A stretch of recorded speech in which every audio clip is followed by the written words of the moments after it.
Good morning to you and welcome to the AM show. Wherever you are, however you're watching, we're grateful that you could join us here on Joe News for us to go through today. From now to 10 a.m., be our guest and let's talk about Ghana, how we can help Ghana move forward in the direction we all anticipate it to do. Now, this morning on News Review, fresh findings from the Ghana Statistical Service paints a worrying picture of corruption in everyday public service, with 7 in every 10 Ghanaians who interacted with public officials reportedly being asked to pay a bribe. Is that shocking? Have you experienced it or you haven't? Well, what does that say about accountability and anti-corruption efforts? Are they yielding results or are they not? We'll delve into that here on the show this morning. Also, concerns are mounting over the credibility of this year's BEC results after the Ghana National Association of Private Schools raised red flags over the outcome. Now, are these isolated complaints or do they expose deeper issues with the examination and grading process? Now, would love to hear from you as parents, as caregivers, as siblings who have their children who have gone through the process. What do you think? And Parliament has passed the new cocoa bill introducing a legal requirement for at least 70% of the world market price of cocoa to go to farmers. Will this finally secure a better deal for Ghana's cocoa producers, or will implementation challenges undermine the promise? We'll unpack all of these issues with our panel and hear from you also. Joining us this morning, we have Afel Moni, former president, Ghana Journalists Association. Donko Fuseni is Deputy Director General in charge of operations at the National Service Authority. Awal Mohammed is member of the MPP Communications Directorate, and on Zoom, we have Dr. Kwame Asante, political scientist, joining us for breakfast today. And you will also join us for us to have breakfast together. And that's why I love to have you on board. My name is Samuel Kojo Brace. You can call me the Ahanta Pele. I do this always with Emefa, Akosua, Adeti. It's such an honor to welcome you to the show. As we say in my native Ahanta language, Yelawase, Kava Mahini Vadna Kashima Bagrayane, Kayamwe, the Yeli Jumadi, and a Jumalile is there. Abramobo war, no, Nonia Shawya, my Bawach Kibe, Yawako no Nubuno. So thank you for joining us here. We're grateful that you could join us. Let's stay together from now to 10 a.m. as we share breakfast together. Thankful. Let's start the show with the news, the AM news with Denisia Poma AJ. You stay on.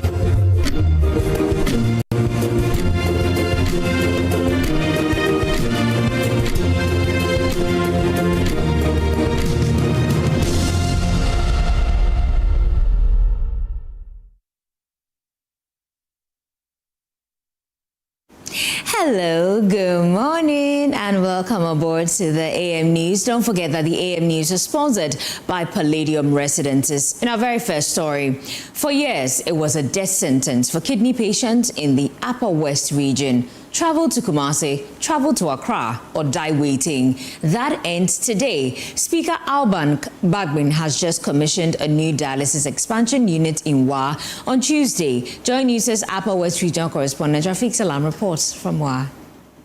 6 new machines, modern recliners, hope for kidney patients in Wa. The agony of 12-hour journeys for treatment is finally over. The man who made it happen says healthcare must reach everyone. Speaking at the commissioning, Speaker of Parliament Alban Sumana Kingsford Babin said health is a right, not a privilege. Healthcare is not a privilege. reserved for those who live close to our major cities or to power. It is a fundamental right that belongs equally to every Ghanaian, regardless of where they live. Our Constitution, 1992, calls upon us to promote the welfare of all our people.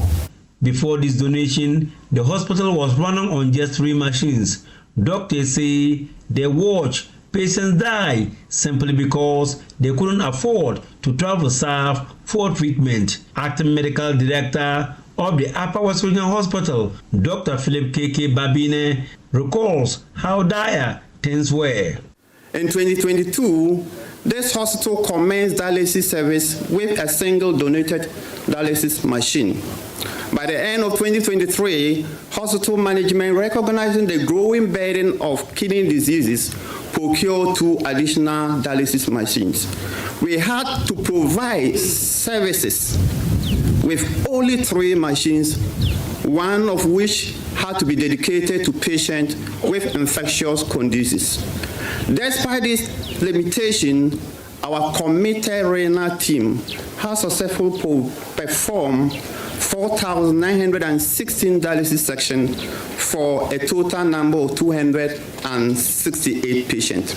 Speaker Babin says this fight became personal during COVID-19. He nearly died and had to be flown to Dubai because Ghana didn't have a PET scan, not even the whole of West Africa. He says that experience pushed him to decentralize specialized healthcare. And my doctors had diagnosed and did a search, and the only place I could get treatment or some attention was Dubai. So if you recall, I was flown to Dubai. And this is what fired me up to just not decide to serve myself, but to serve my people in Ghana and in Upper West. The project was executed by health NGO Sustainable Health Education and Intervention Limited, SHIELD. Its board director, Dr. Sylvie Annie, says the speaker's commitment was relentless, even calling at midnight.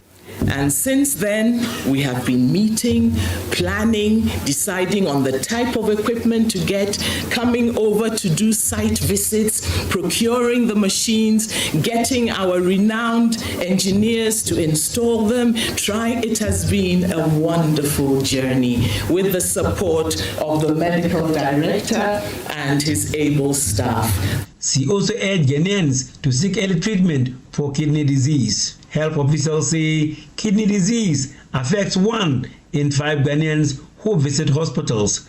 Nationally, we have just 4 dialysis machines for every 1 million people. These 6 new machines will take the pressure off. But there's one big threat: unstable power. Our Power Regional Director of Health Services, Dr. Joseph Newzal, warns power cuts are already damaging equipment. A dedicated and reliable electricity supply is critical to protecting the life-saving equipment and ensuring uninterrupted patient care and maximizing the value of the significant investments already made in the hospital. The unit will also train doctors for University of Business and Integrated Development Studies, UBET's new medical school, and the speaker's final appeal is for the community to support each other. 6 machines, hundreds of lives for kidney patients in the Upper West region. This is more than equipment. It is a second chance at life. But to keep it running, doctors say the hospital needs stable power and fast. Reporting for Joy News, Rafik Salam. Wow. From the Upper West region, let me take you to the Central region. The University of Cape Coast has become the first tertiary institution in Ghana and West Africa to operate a fully virtual university after the Ghana Tertiary Education Commission accredited 36 postgraduate programs under its e-campus initiative. Launched just 5 months after signing an MOU with Astral Learning, the e-campus aims to expand access to flexible, quality tertiary education and strengthen youth UCC's leadership in digital higher education across sub-Saharan Africa. I have the pleasure of declaring this groundbreaking UCC campus duly launched. At a press conference, the Chief Executive Officer of Astria Learning, Dr. Jeff Boards, emphasized that the UCC campus creates a pathway for professionals to pursue higher education without disrupting their careers. If you ask any professionals in Ghana why they have not finished their masters, and many of them will tell you it's because of time, it's because of allocation of resources, right? Many of them don't want to sacrifice the salary their family depends on to take 1 or 2 years to pursue a higher education. The years of evenings away from their children and the commute to a campus that may be 400 kilometers away is over. For a long time, a higher degree in this country and has meant that you have to sacrifice something in exchange for it. Today, we're proud to say this has changed. The UCC campus is live, and it's going to allow professionals from all around the world, not just Ghanaians, to come in and pursue a higher education. The Vice Chancellor of the University of Cape Coast, Professor Dennis Walanyo Aheto, describes the e-campus as a strategic milestone that will enhance the university's global visibility. Astria Learning's platform will enhance UCC's global visibility, expand international student recruitment, strengthen operational efficiency, and enable a scalable growth of our academic programs across the world. In every respect, this partnership represents a strategically sound and forward-looking opportunity for the University of Cape Coast. This initiative will usher our university into a new era of digital innovation, broadening access to quality education, and reinforcing our standing as a leader in higher education across Africa. UCC has long distinguished itself as a pioneer in distance education, expanding access to learners across Ghana and beyond.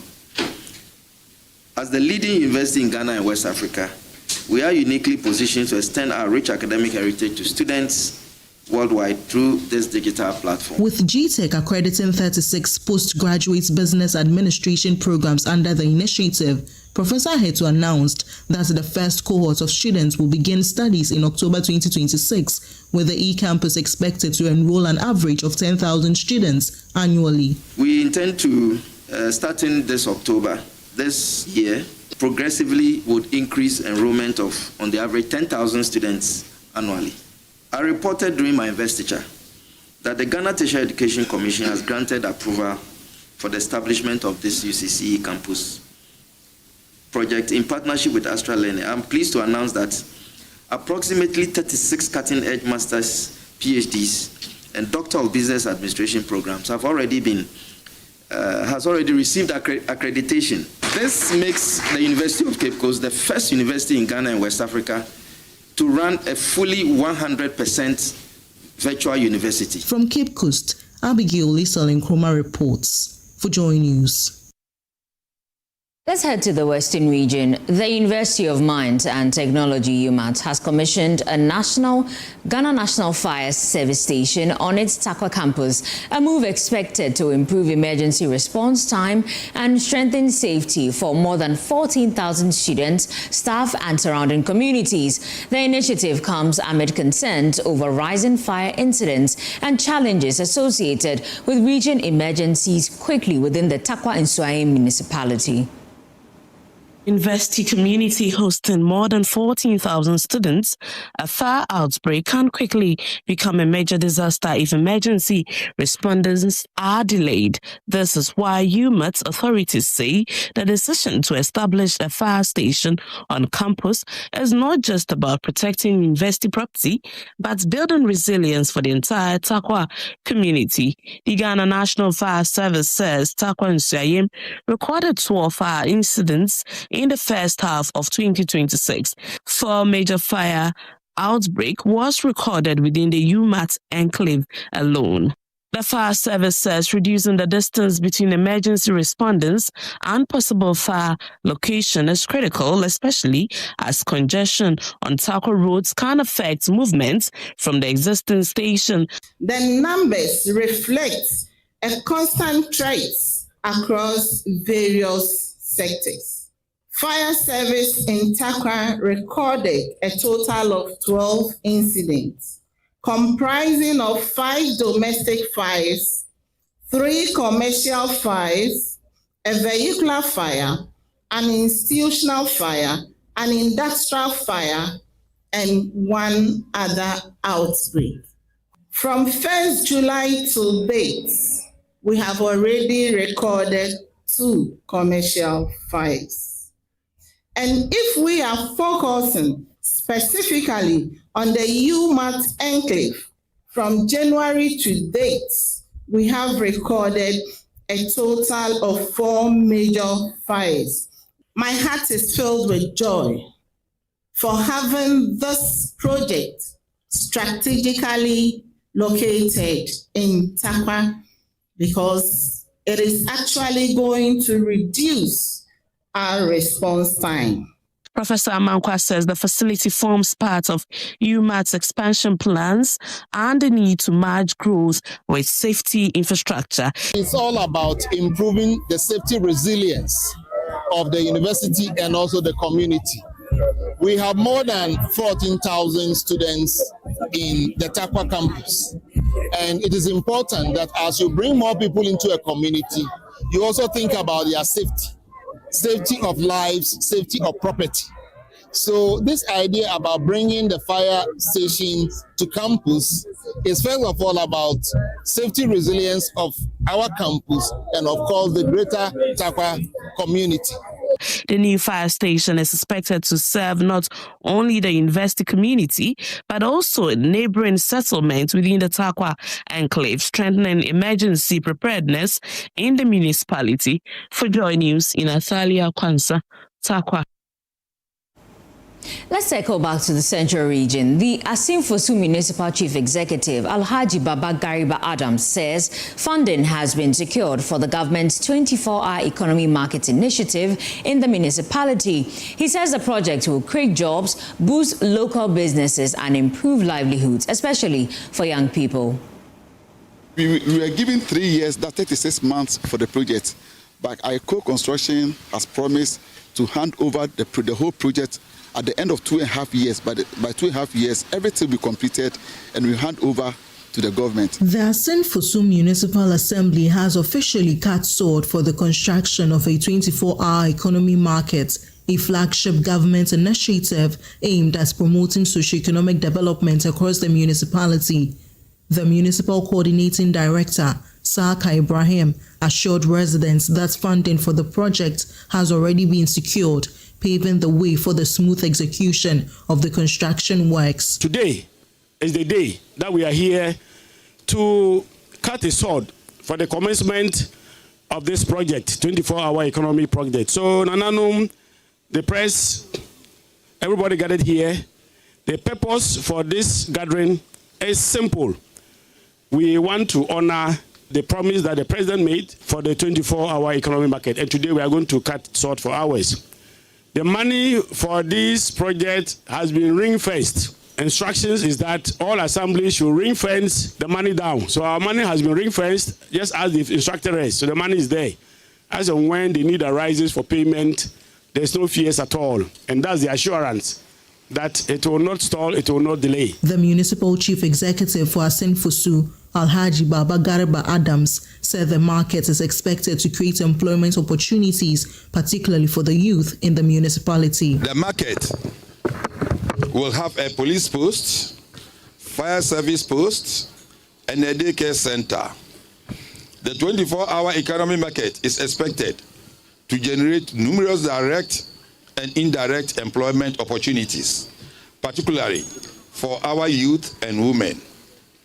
It will encourage value addition, support small and medium enterprises, increase household incomes, and contribute significantly to local revenue generation for the Assembly. He expressed appreciation to President John Dramani Mahama, the government, and other stakeholders for supporting the development agenda of the area. On behalf of the Asin-Fosu Municipal Assembly, I express our sincere appreciation to His Excellency the President of the Republic of Ghana the government of Ghana, the ministry responsible for the local government, and all agencies and partners whose support has made this project possible. As we cut this saw today, we are not merely commencing construction. We are laying the foundation for a stronger local economy, greater prosperity, sustainable employment, and brighter future for the people of Asinfosu and the municipality as a whole. From Asinfosu, Abigail Lisol and Nkrumah reports for Joy News. The Ewutu Traditional Council has officially introduced the Jasihene of the Ewutu Traditional Area, Nai Kwashi Ahiehene VI, as acting president to the Central Regional House of Chiefs, following the demise of the paramount chief and president of the Ewutu Traditional Council, Nai Akufo-Addo Ajemanwete Otabel III. More in this report. The introduction forms part of the customary process through which traditional authorities present an acting head to the appropriate traditional institution following the death of a substantive president. Speaking at the ceremony, Nai Ashong-Edu II explained that the introduction was necessary to ensure continuity in the administration of the Ewutu Traditional Council, while arrangements are made to install a substantive paramount chief. Enante siana de nam ho a yeduru ha na pay ni se eye yamahe nan Akufo-Addo Ajemanwete Otabel okwekura na ebra mpenifo ehwe ye kan na nana emaye no yehu se ne chiche nti ne yape obi a oba behwe na nechi kosise nana ebesan efi ekura nti bibi se si ana wo se ewutuman nyina any mumpeni for traditional council members. Yeba, they better than the penny for our regional House of Chiefs, Cape Coast. Apostle Dr. Nai Kwame Krebi Opekuma IV said the introduction of the Jasihene to the Central Regional House of Chiefs is an important customary requirement that formally recognizes his role as acting president of the Traditional Council.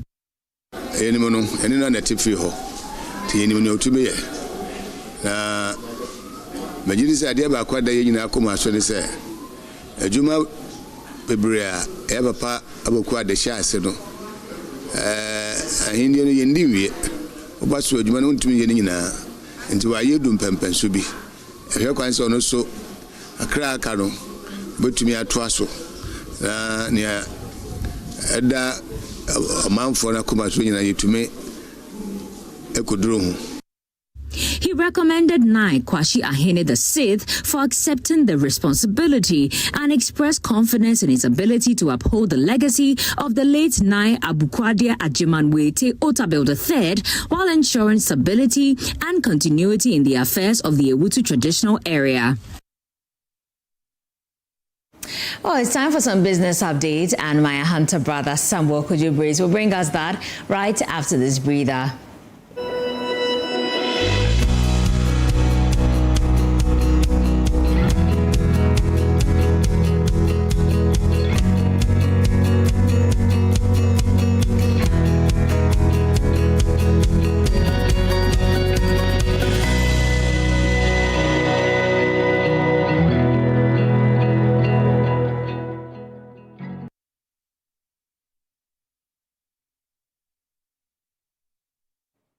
Let's do some business updates now. And the National Petroleum Authority, NPA, has advised consumers to prepare for possible increases in petroleum product prices if government is unable to sustain the current 2 cedis per litre absorption on diesel after the 1-month intervention elapses.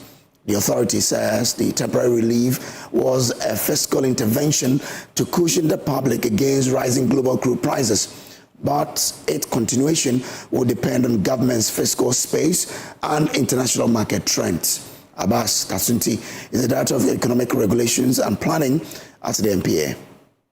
What I would say is that this is ideally the price that we get from the international markets and the impact of the exchange rate is what determines what the consumer pays. And so with what we have now, and with the deregulation system, the deregulated market we have, government does not intervene in the price of petroleum products. So government has just come in to, as it's communicated, cushion the consumer for this period.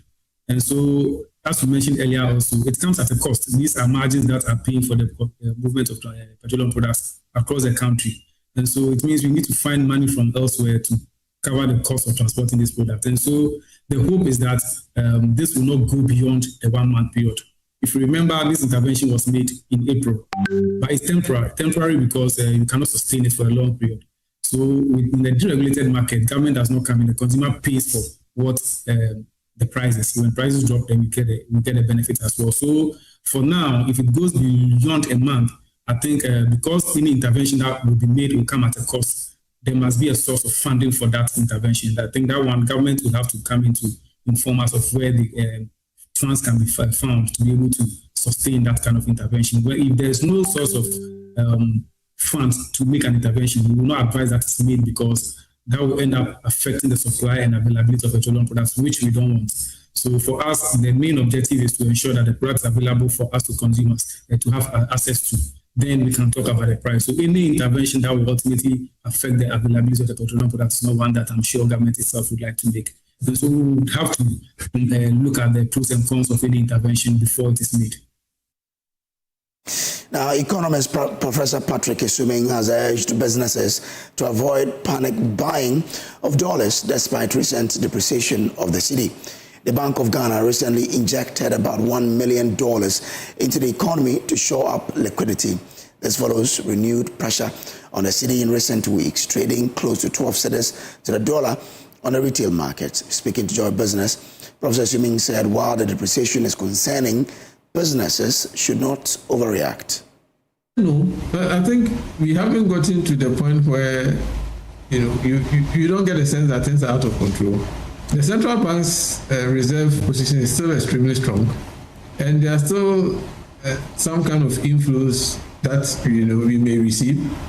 What we need to appreciate is that we have to get used to a new norm where yes, you are not going to see 1 week where you see a 10% depreciation and another week where you see a 5% appreciation. So what the central bank has done is to manage to lower those wild swings, and I think that should be enough for us.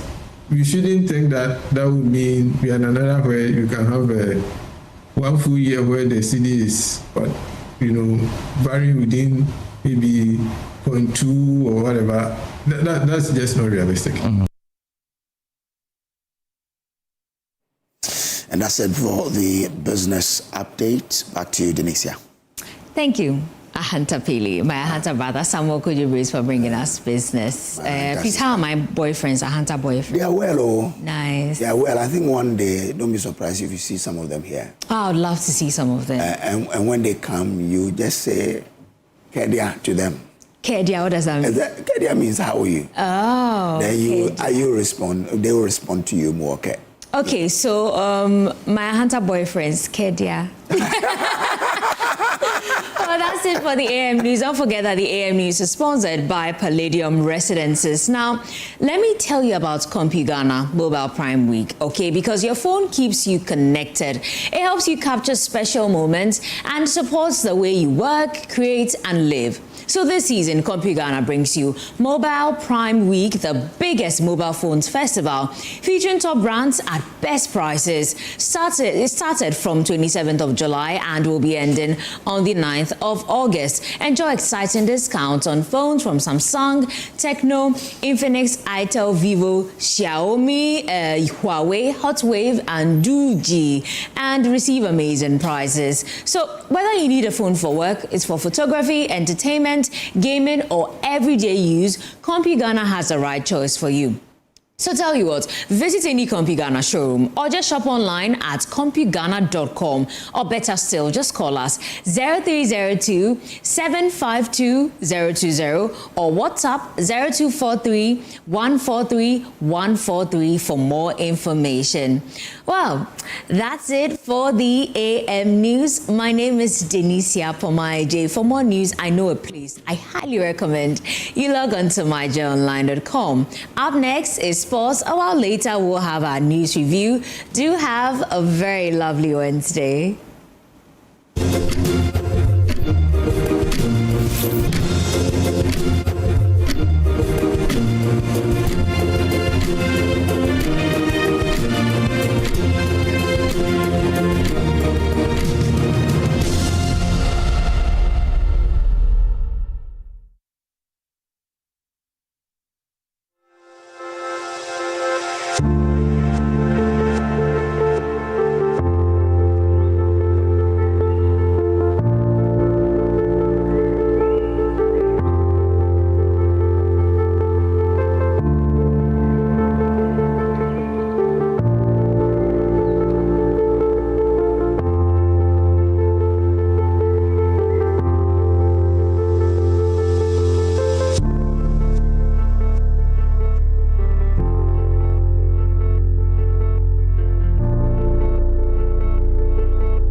We bring you sports now on the AM show with me, Muftau Nabila Abla. We are still talking about Ghana's participation in the Commonwealth Games 2026, where Team Ghana won 2 medals in the competition, 3 short of the success the team chalked in the last edition of the competition when it took place in Birmingham in 2022.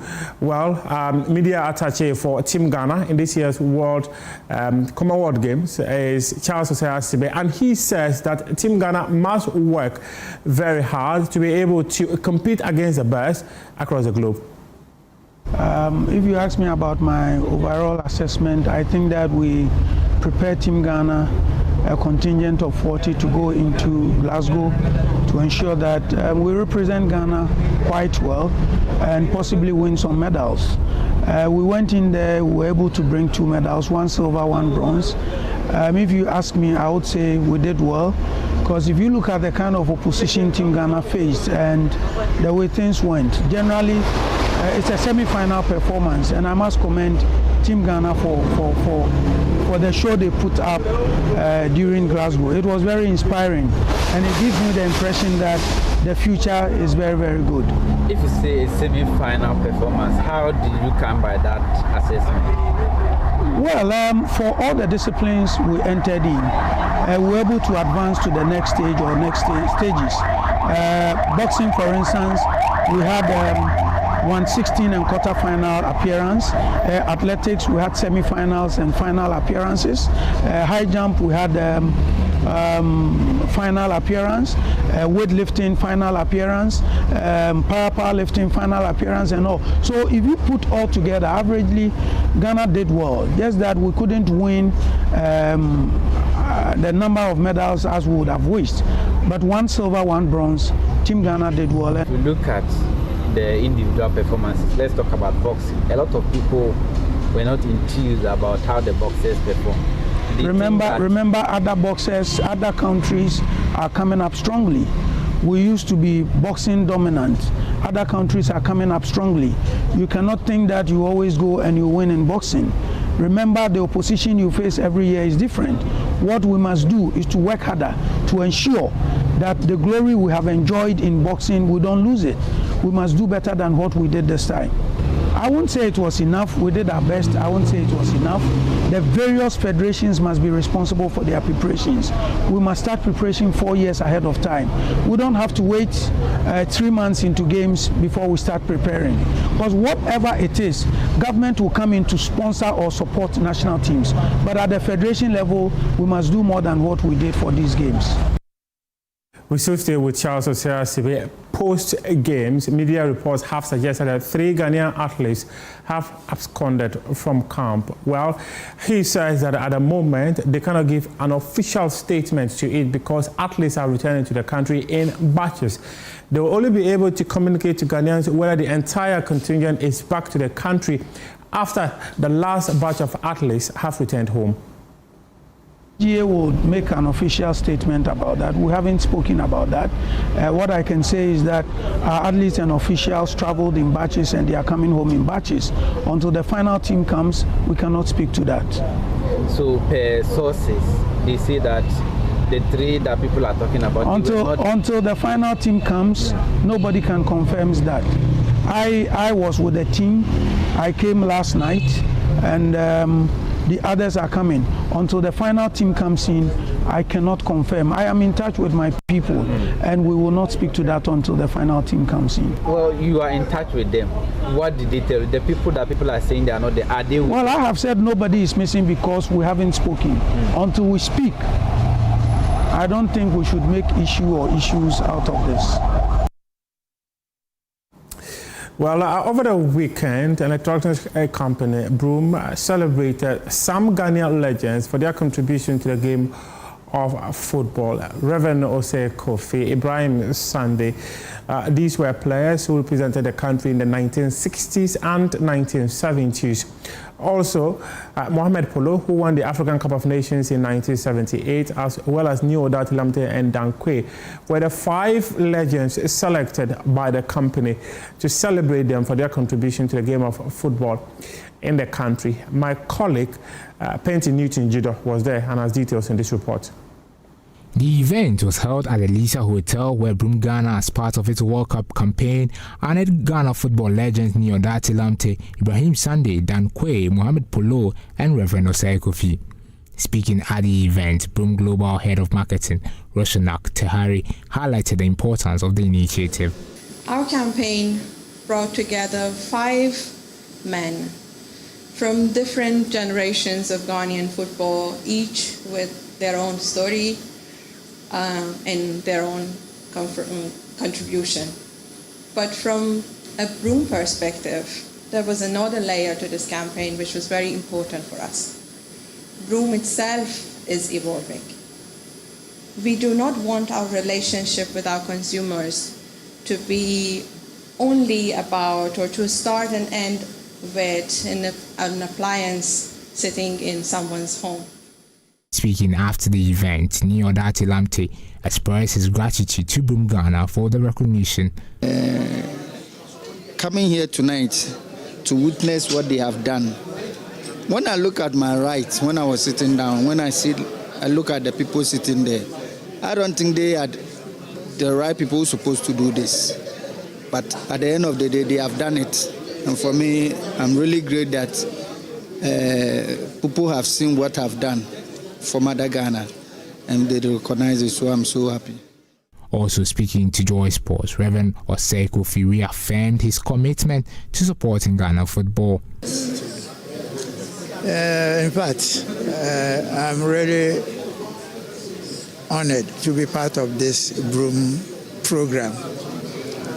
I was thinking this thing should have been done by the government, not a private company. Because the IGS is a country that forgets to honor its heroes is not worth dying for. But I'm really surprised for what Broom have done. And this has just brought me back into the football circles again. That what they have done for us, whatever they need in football, that I can give my help, I will do it now, because I backed up that I wouldn't even follow football again. But what these people have done for us. Marketing manager of Broom Ghana, Erikia Entry, promised more initiatives like this in the future. Honest Legends, actually. This is the maiden edition, which is the honoring the football legends. There's more to come. This is a campaign that we are going to run across industries, not even just football, but across all the industries, celebrating people who have achieved greatness and honoring them, making them feel like they are celebrated. So definitely there will be partnerships with, all key institutions to honor more legends of different industries. Broom presented each of the 5 legends with a 4K smart television and a refrigerator in recognition of their immense contribution to Ghana football. Reporting for Joy Sports, Penty Jijo, Alisa Hotel, Accra. Let's talk some unicycling now. In the last 4 or 5 years, a young man from the Northeast region, Trehan Mombora, American-born Ghanaian, has represented the country at the World Unicycling Championships. And in this year's event, which took place in Austria, he claimed a silver medal after finishing second in the competition. He's been speaking to Joy Sports, where he says that one of the things that motivates him to continue to represent the country at a global stage is because of the hospitality of Ghanaians. Hello Ghana, I just won the silver medal in unicycle flatland, and so it's so exciting. It's been something I've been wanting to do for 4 years now, and so it's really cool to finally reach that point and to be able to bring Ghana to the world stage. What keeps me motivated is always pushing myself to learn new things, using my God-given skills to expand the sport of unicycling, and it's also motivating just knowing that Mamprugu is behind me and supporting me all the way through this. The journey has been so much fun. I learned how to ride in 2020. And then a few years after that, I started learning tricks. And I was one of the only riders in Ghana. And I taught some of my friends how to ride. And so we were just a few. And then we started the Mamprugu Unicycle Club. And we had many riders after just a few years. My first Unicycle World Championships were 4 years ago in 2022. And so since then, I've just kept improving, and I've finally been able to get to this point and get on the podium at this Unicon. And it's not by luck, it's by perseverance, lots of perseverance. And I train almost every day if I can. And it's just so much fun. There's so many different, you might not think that is possible, but there's so many different things that can be done on just one wheel. And so it's never boring. There's always new things to do. And so that always keeps me motivated to just keep learning.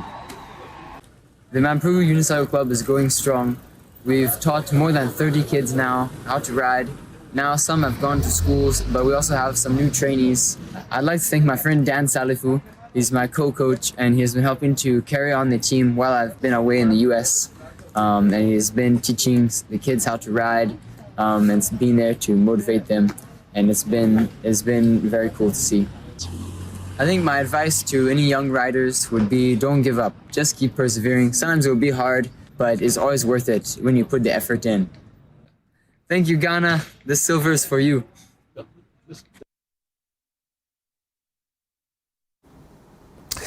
Now let's bring you highlights of some of the matches that were played in the Women's African Cup of Nations. But before that, just to announce that Côte d'Ivoire, they have parted company with their head coach Emefa, and they've reappointed Hervé Renard, who led them to win the African Cup of Nations in 2015 when they won it via penalty shootout against Ghana about 11 years ago. He's making a second stint with the Elephants. Now, I'll take you to Casablanca and bring you highlights of some of the matches that were played in the Women's African Cup of Nations, where South Africa secured a 1-0 victory over Burkina Faso, while Côte d'Ivoire defeated Tanzania by 2-1.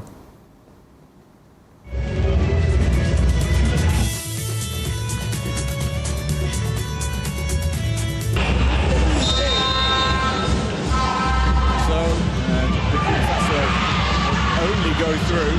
There's a bit of Ludwig. Here is Ludwig. No flag as yet. Ngaya dinking it up towards the battle with Mamelodi Sundowns back home. The Syrian South African champions, and that's a mistake.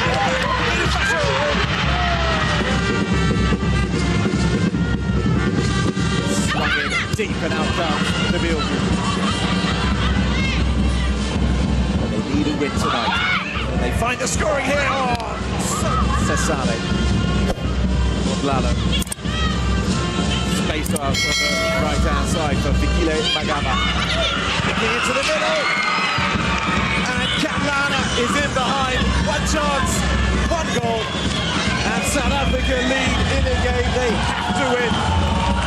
And that is the start they wanted. Just 21 minutes on the clock. Trying to set Katlana away, and look at the pace as she goes through. Mamalepi in the middle. Oh, she played it across the area. There was no one there, and then threw out her arms as if to say, where were you? And she made a similar impact this time around. Mamalepi. Off goes Katlana again, and Katlana spotted the goalkeeper off her line, tries her luck. Just Burkina Faso, plays it long. Nicely steered round the corner. Cabre, the only one in the middle for them to aim at. And they've got to get on with this. But there isn't time because South Africa, despite losing their opening game. It's the first ever meeting between these two nations at a WAFCON. Tanzania, Côte d'Ivoire for this. To allow the free kick to take place, goes at the front post in front. A chance for a shot, potentially nicely done. Gets a little bit of space. There's the ball, comes over, and they got to get rid of it. Here, the delivery comes over. It's high. The downward header dealt with there by the.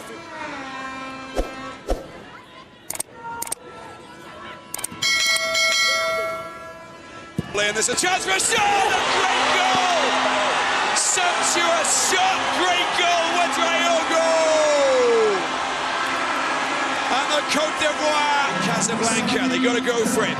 We will, well, just Shrika. Oh, that's a great ball. They've split open the defence. Ouedraogo. She tried to open up. Tunzi Katunzi, it goes, nearly in. Steps up. Conan takes Sebas the wrong way to make it 2-0 for the Côte d'Ivoire. And the joy of these elephants reaches the next level. He gets the ball on the front post. A chance for a shot. Ouedraogo puts it on her left foot. Keeps her around. It's been set up. A driver comes through with it.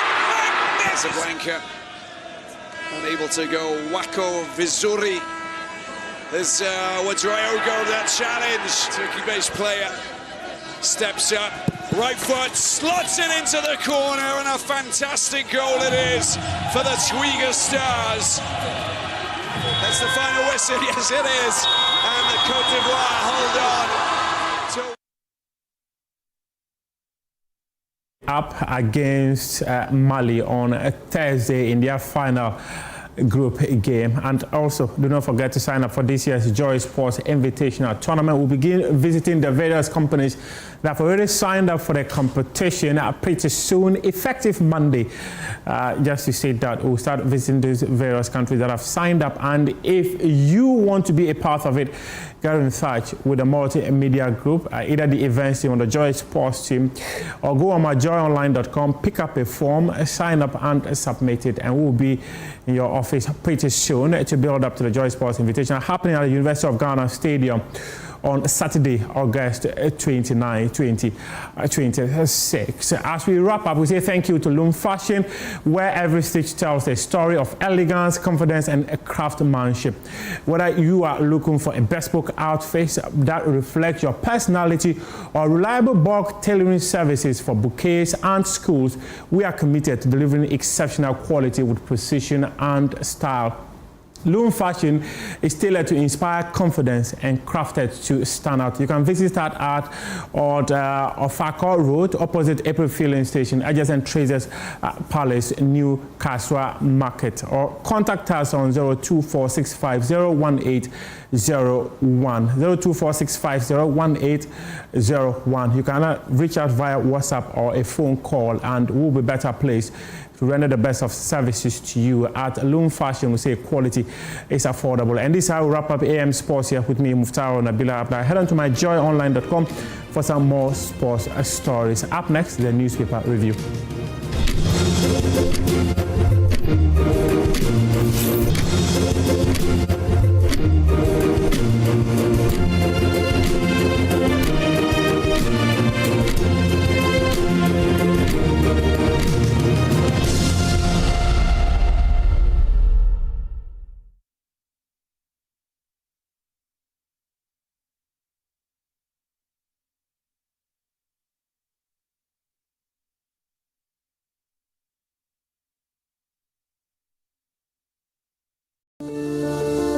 Palladium Residences in Achimota isn't just an address, it's the home you truly earned. Secure your place with just a 10% deposit and choose from beautifully designed modern apartments or spacious townhouses built for everyday comfort. This is more than a building. It's a vibrant, curated community with a clubhouse, state-of-the-art gym, and an on-site hotel, all at ABC Junction, minutes from Achimota Mall. Enjoy city energy while retreating to your private sanctuary. Call now to reserve your unit and benefit from limited launch incentives, including priority unit selection, executive pricing, and flexible payment options available. Don't miss the chance to pick the best homes. Book your private site visit today. Call 050-9823-424. Palladium Residences. Live smart, invest better.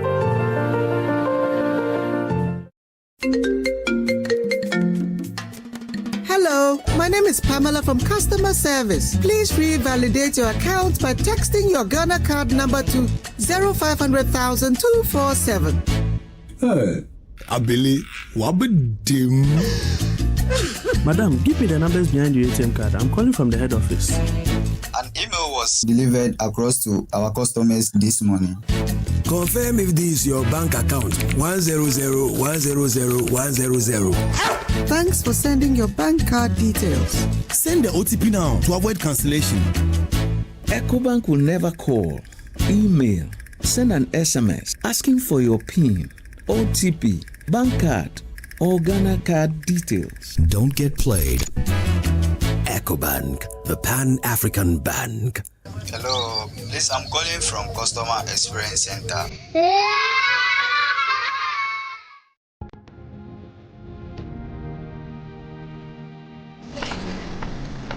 Through every stage of life, let's go. Some things simply stay with us. The spirit of never giving up.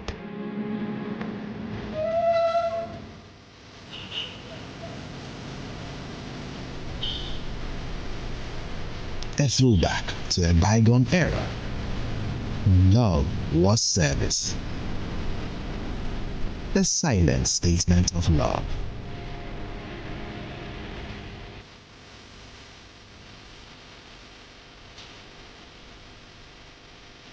A thoughtful gesture that deepens bonds, balancing work and life. Every drop refreshes, every sip hydrates, just as it should. I am awake, one for life. Drink water, drink awake. Supporting the National Cardiothoracic Center. This advert is empty. Discover Willow Lane in Sakumono, one of Ghana's most prime community. These expertly designed 4-bedroom homes feature a private elevator, 4 ensuite bedrooms, private balconies, walk-in closets, and a gourmet kitchen and a maid's quarters. Perfect for families, executives, investors, and retirees. Our community offers a swimming pool, playground, and 3-tier security for your peace of mind. Experience the ultimate in comfort, convenience, and community here at Willow Lane, Sakumon. Visit waylead.org or call 0240-111119 or 0308-040500 to book your tour today. Waylead, your trusted home builder.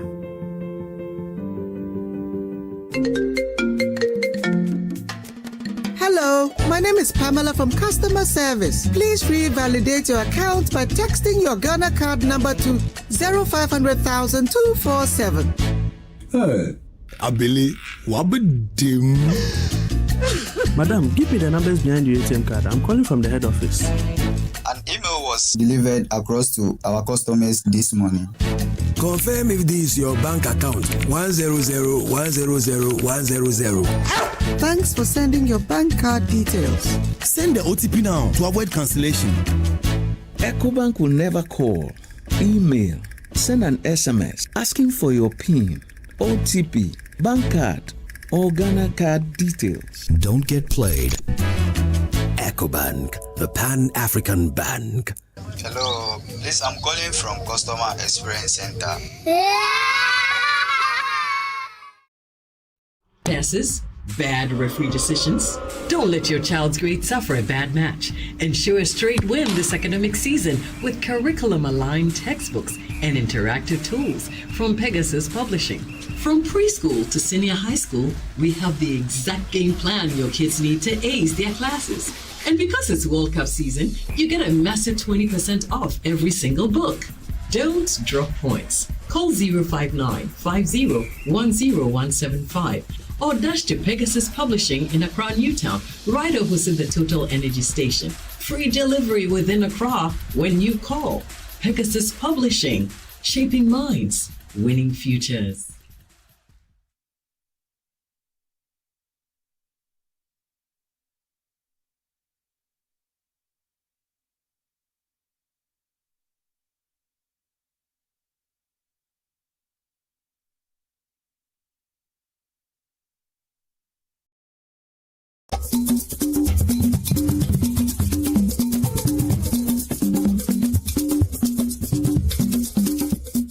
Mahwanu buada kafi uwa totro o adoyia aja gomacho afisinala.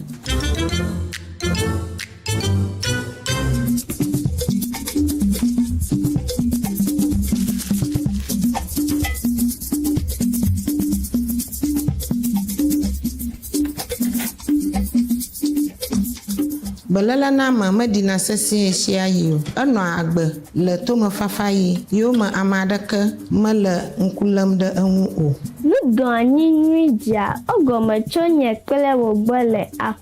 Good conduct, great life is brought to you by Indomie. Tastes great.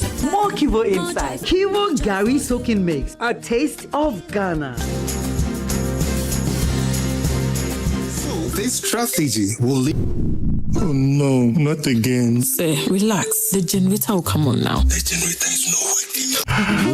Why stress yourself when the experts are just one tap away? Introducing Left Power, the smart emergency support app from Left Signature Limited. With Left Power, certified engineers respond fast, anytime, anywhere. No delays, no stories.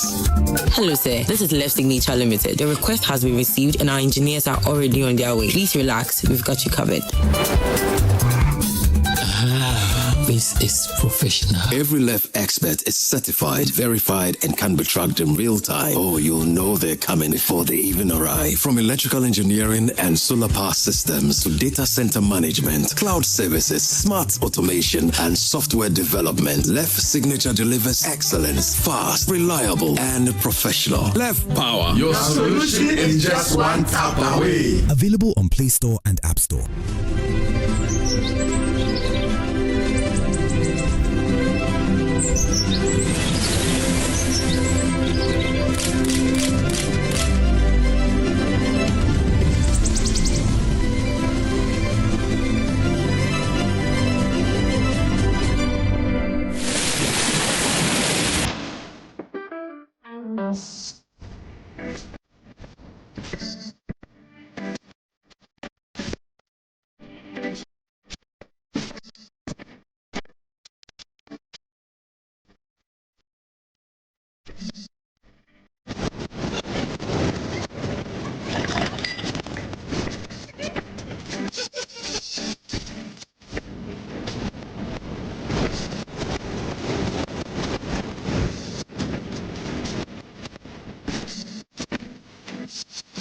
Phone only has one job, to keep up with you.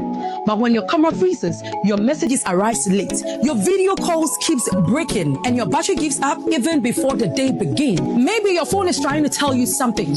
Maybe it's time to get something better. Purchase the phone that keeps up with you during CompuGhana's Mobile Prime Week, the biggest mobile phone festival where top brands meet best prices. From the 27th of July to the 9th of August, enjoy exciting discounts on smartphones from Samsung, Tecno, Infinix, Itel, Vivo, Xiaomi, Huawei, Hotwave, and Doji, plus amazing gifts. CompuGhana has the right choice for you. Visit any CompuGhana showroom or shop online at CompuGhana.com. Call us on 0302-752020 or WhatsApp us on 0243-143-143. Mobile Prime Week, the biggest mobile phones festival. Top brands, best prices. CompuGhana, passion for technology. This week on the career trail. I applied to KNUST, but I wasn't picked. I went to teach in class 1 and class 3 for a year. If I get to how I'm going to teach, I have to be crossing the river. They didn't really want me to do visual arts. Oh, that's a bad then.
All right, welcome back to the show. This is the AM show.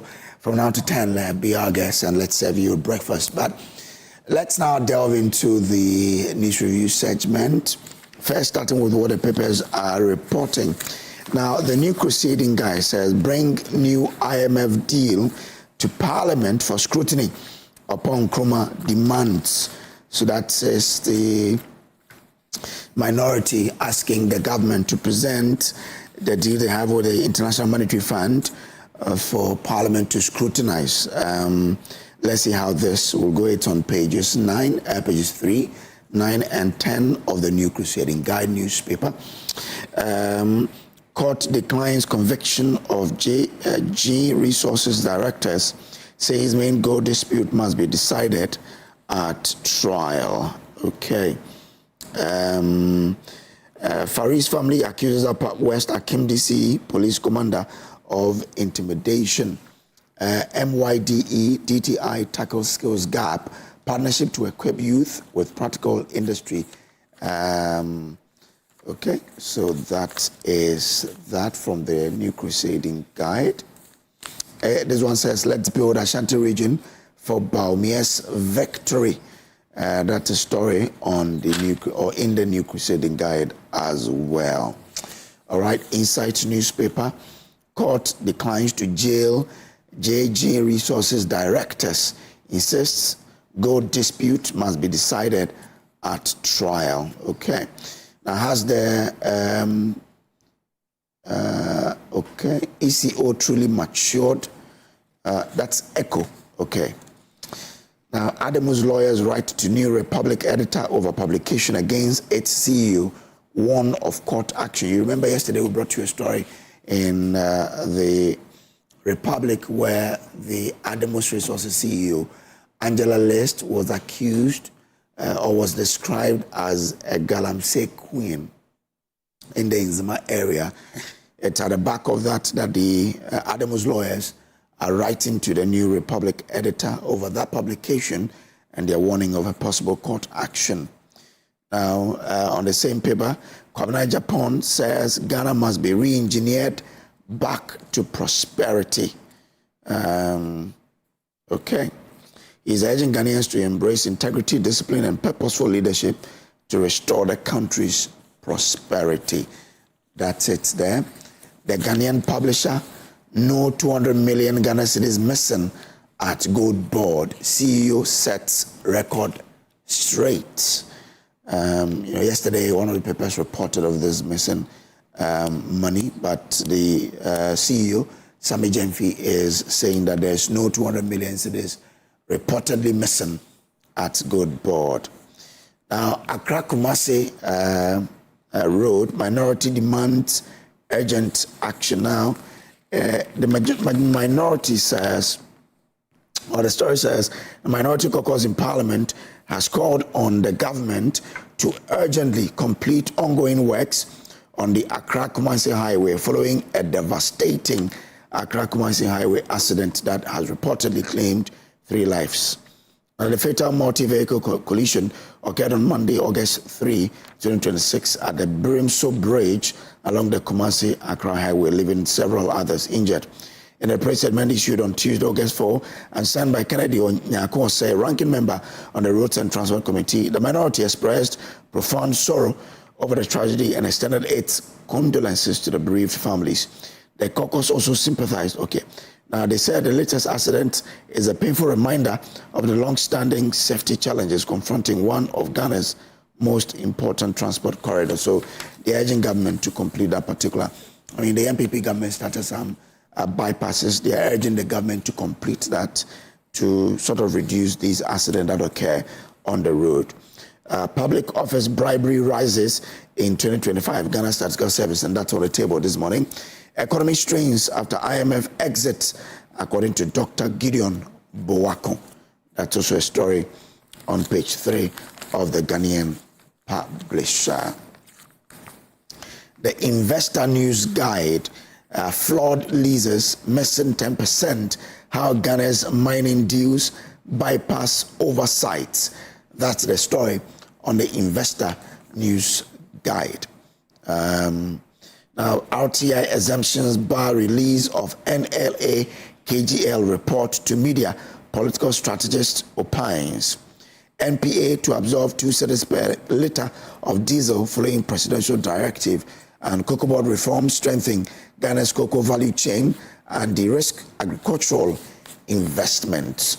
At the back page of the Investor News Guide, rising heat alters malaria risk as Ghana's $150 million sanitation failure threatens public health. Taxpayers bear the burden as state support for ECG reaches 38 billion cedis. And cybercrime risk signal need for stronger digital security investment in African fintech. That's from the Investor News Guide. Daily Guide newspaper, Ministry DTI to build industry-ready workforce. Bribery surge at public offices over 1,000 cedis payment hits 9.1%, Ghana Statistical Service. 4 arrested for 94,530 gold robbery. Okay. And dynamite explosion kills 4 at Aboso. AG Ghana Executive Presbytery visits the Gambia. So those are the stories in the Daily Guide newspaper. Well, before I introduce to you my guests, let's bring you how the weather will be for today. Watch this from the Ghana Met.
Well, remember that the AM News Review is sponsored by Syntex Pipes, Pegasus Publishing, and Awake Purified Drinking Water. Yeah, here you have it.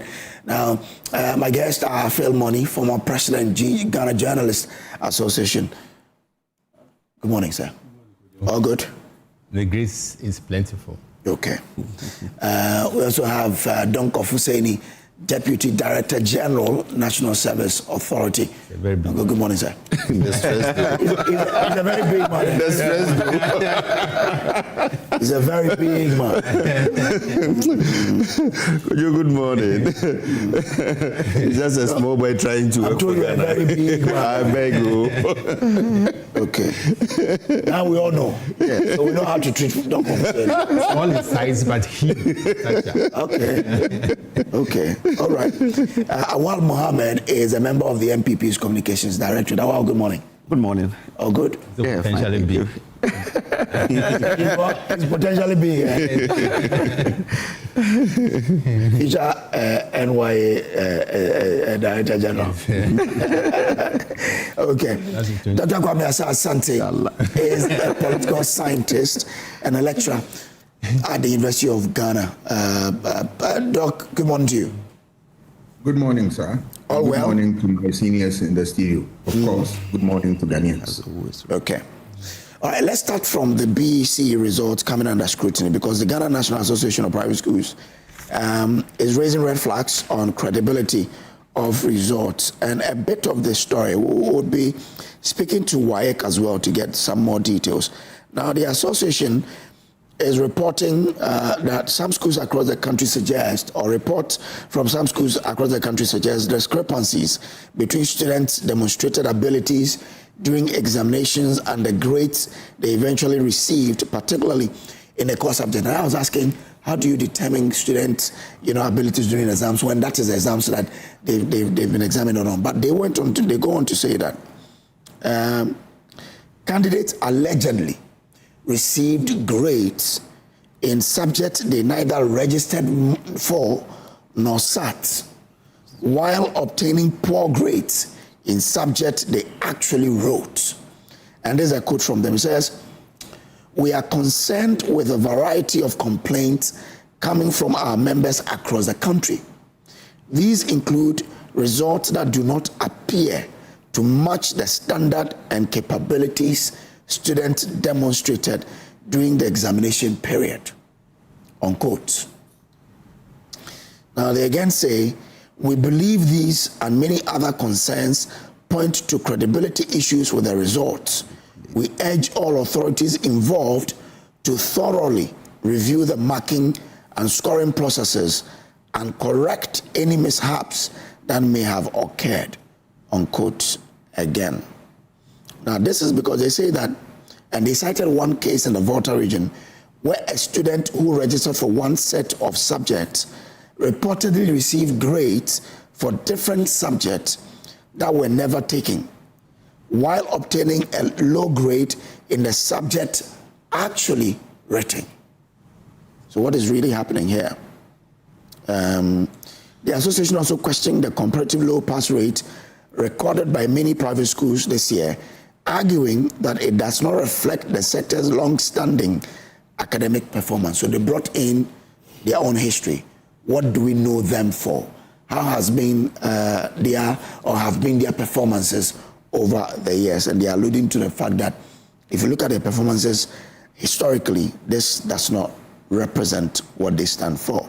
According to NAPS, private schools have consistently excelled in national examinations and have earned recognitions for academic excellence, making this year's outcome particularly surprising. The association stressed that it is not suggesting any deliberate attempt to disadvantage private schools, but warned that unresolved concerns could undermine confidence in the examination system. Okay, let me come into my studio. We'll be waiting for John Kapi to join us, but even before, let me start with Dr. Asa Asante. He's joining us on Zoom. Doc, you've listened to the concerns by private schools. Okay, I think we have John Kapi on the phone now. Do you have? Okay, let's bring in Dr. Kwame Asante. Doc, so listening to the concerns private schools have, citing their own historical performances and looking at what is happening today, where a student gets grades in subject he never registered for and getting low grades in what he sat for, do they or are their concerns justified? Yeah, Kojo, I think there is a yes and no to your question. Okay. Yes, if you look at the fact that people did not register for a course and then they have grades for that, then there's a technical hitch there. Something went wrong and they need to correct that. On that score, I will not blame them. I would rather believe that their concern is justified relative to what we are talking about. Okay. So because there's no way that a paper you have not registered for and you did not sit for that paper, at the end of the day, you are going to get scores for that.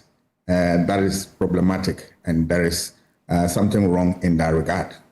The other issue that they seem to bring their history to bear, that they are known for, good performance and the rest of them, that cannot be accepted by any human being. Because you can have a good history, but this is the tipping point for you. Now, maybe standards are falling, and that you can say that, my people have always been passing with distinction. So it is normal that this time around, business as usual, they will pass. No. Then it tells you that something went wrong. It could also be the fact that, yes, it's a genuine thing, something went wrong. That is why your people are not, making it. Yes, that's why investigation is important. But that argument has two sides. So they can't bank their hopes on that and say that their history is something that we should use to gauge their conduct all the time. Look at schools. The big schools all over the world, at a point in time, they fizzle out and others take place. That is how it is. The other issue, you did not see, but I listened some of the news items in other networks. They spoke to the effect that they believe that some marks, those examiners mark their students down in a certain way, and they were crying foul about that. My question is, how did they know this? Have they seen the marking scheme and all that? And I was wondering, how can an examiner who has a marking scheme in his hand, marking script and saying that, look, because you come from private school, I'm going to make sure that I mark you down and you are going to fail. I mean, it doesn't happen anywhere because examinations are such that when people are dissatisfied with their results, they have the right to ask for remark. And then when they go into that, you'll be exposed. It's all over up to university. People can challenge the results and then they give it to other people to assess. And at the end of the day, whatever will come out from the assessors will become the story of the day. So that argument, I don't buy that. But I believe that what they have said, some of them, there's merit in that. And I will urge WAEC and then all the stakeholders to look into the matter so that it will be resolved once and for all. The issue of some papers which are being cancelled and some withheld and the rest of them, it's a story. And I don't want to know and I don't want to hear this. Why am I saying this? This thing has gone on for years, but it seems that my country doesn't want to fix this problem once and for all. And because these things undermine the credibility of the exam, and of course, by extension, the certificates that are born out of this and the products. So we believe that stakeholders will put their foot down and deal with it. There are examples that, better examples that the WAEC can use to guide this process. Why is it that the universities are stable in terms of these problems? I'm not saying that sometimes you don't have these problems, but if you look at it, the history of the university now in terms of examination, malpractice and leakages, the university has been very strong. And look, it's working and working well. You dare not. So they must be able to look for answers to these problems if we want to salvage the whole examination and, of course, the certificate that are born out of this. I'm grateful. Do stay with me. Let me bring in John Kapi, who is Head of Public Affairs, WAEC. Mr. Kapi, I'm grateful for joining us here. Now, I'm sure you've heard from the NAPs who are alleging that, the results they got this year is not a representation of what they stand or what their performances have been over the years. If that has come to you, what's your reaction? Thanks very much. Thanks for having me. First of all, let me say that we would be happy if they tell us specifically what they thought it should be and what it is as we speak right now. Because, for example, we do not make a distinction between private schools and public schools when it comes to assessment, because all of them are supposed to have studied under the same syllabuses, all of them are supposed to have written the same standard examination, and all of them have had their scripts marked using the same standard marking scheme. And so if for some reason there's a school or there are schools that think that their candidates deserve better, we always have a policy of inviting or allowing people like that into our offices to demand or to request for remarking of their scripts. So as we speak, all we can say is that if they have concerns, they should come to us, and we are ready to listen to them and to address those concerns. But what explains a student getting results for subject he never sat for? That's strange because it is not something that we have I've not even heard before. Seen or heard. I just heard it for the first time. And I need to find out if I had the opportunity to see the set results, I would be able to speak to that particular issue. But it is strange, as I said, that anybody gets a grade. It's not something that happens. But I'm sure you've also seen the results. From what they are saying, what is the performance like this year for private schools, for example? As I said earlier, we do not make a distinction between private schools and public schools. I'm surprised. No, what happens is that we have, the entire candidates that are writing examination for a particular year. And even for the examiners who are marking the scripts, they can't tell which one is a private school and which one is a public school. And so when people make allegations that we have probably set aside private schools for, negative treatment, that is quite strange.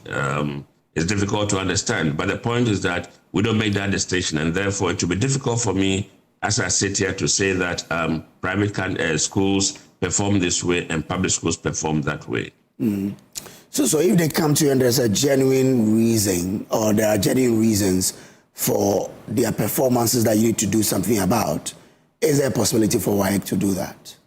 Absolutely. That is why when the results come out at the beginning, we term them as provisional, because there could be issues that candidates will raise, and these issues should be corrected as early as possible. So we give them a period of time within which they can come in, put in their requests, and certainly we would attend to them appropriately. So for the private schools who are listening, what period do they have from now? Say again? What period do they have, the private schools who have issues? Or they have from now on to within 3 months, by which time we are ready to print the certificates. So from now until probably the end of October, they should be able to put in these requests, and we are ready to attend to them. Okay, all right. But have they written to you to express these concerns? Because they've been to the media. Have they written to you? Not that I've seen. We have not received any formal request or formal complaint from the private schools. All we've heard about these problems are the things that have come in social media and whatever they have come to the media to talk about. Okay. So the answer to the association questioning the comparatively low pass rate recorded by many private schools this year is that you do not know why? Well, you see, there's a need for us to take a holistic look at the process of examining these candidates and marking and producing the results or reading the results. First of all, it's important for these schools to understand the grading system that is used. If, for example, you have a private school, I'm not too sure what the populations are, but I'm sure that they probably will have about 90 candidates per school or 100 or whatever. I would not be able to tell. But then if, for example, you have 2, 3, 4 candidates who are the best in your school, and you think that they should be able to score ones in all their subjects, remember that when it comes to the grading system, the entire population or the entire BEC candidates who have written the exam are considered one cohort. And it is the state 9 grading system that is being used to grade them. And so if, for example, I'm the best in school A, I'm going to pitch my strength against the best candidate in school B. And it is possible that the candidate in school B will perform better than I would do, And so if we look at the grading system and we understand the way it works, and the fact that, we would have these best candidates in one school competing against other best candidates from another school, then we'll begin to understand the fact that they may not receive the same results as they may have received in school. The second thing is that maybe, just maybe, I'm not trying to downplay anybody's, standards of teaching and assessing in the schools, but maybe they should take a look at the level of assessment that they do by way of internal assessment and probably apply some of the standards that we use and to see whether the candidates will still be able to perform at that level. Then also we need to understand that sometimes in the examination hall, the situation is different. Your comfort zone that enables you to write certain responses in a certain way may not be the same as they would be when you get into the final examination. A lot of factors come to play. Yeah. But I think that the very issue that WAEC deliberately decides to award low grades to private schools, I do not agree with. Okay. But can you give us the overall pass percentage this year? Unfortunately, we do not usually put out the performance per year because of the standard grading system that we use. We do not compare year in, year out. But we're still waiting to have the chief examiner's report, and that will tell us the level of performance of the candidates, where their strengths are and where their weaknesses are. Okay, so we don't have the overall percentage for the year. No, we don't. We don't have that. Okay, do stay with me. Let me bring a video of the PRO of the Ghana National Association of Private Schools, Adeti Joseph, when he raised some of these issues, so I can get a response from you. So let's watch this from the PRO of the NAPS. Association of Private Schools have been concerned with myriad of concerns coming from our members across the country, and that include results that we assume and we perceive not to be matching to the standard and then the capabilities of what the student delivered during the examination period, what they've rated.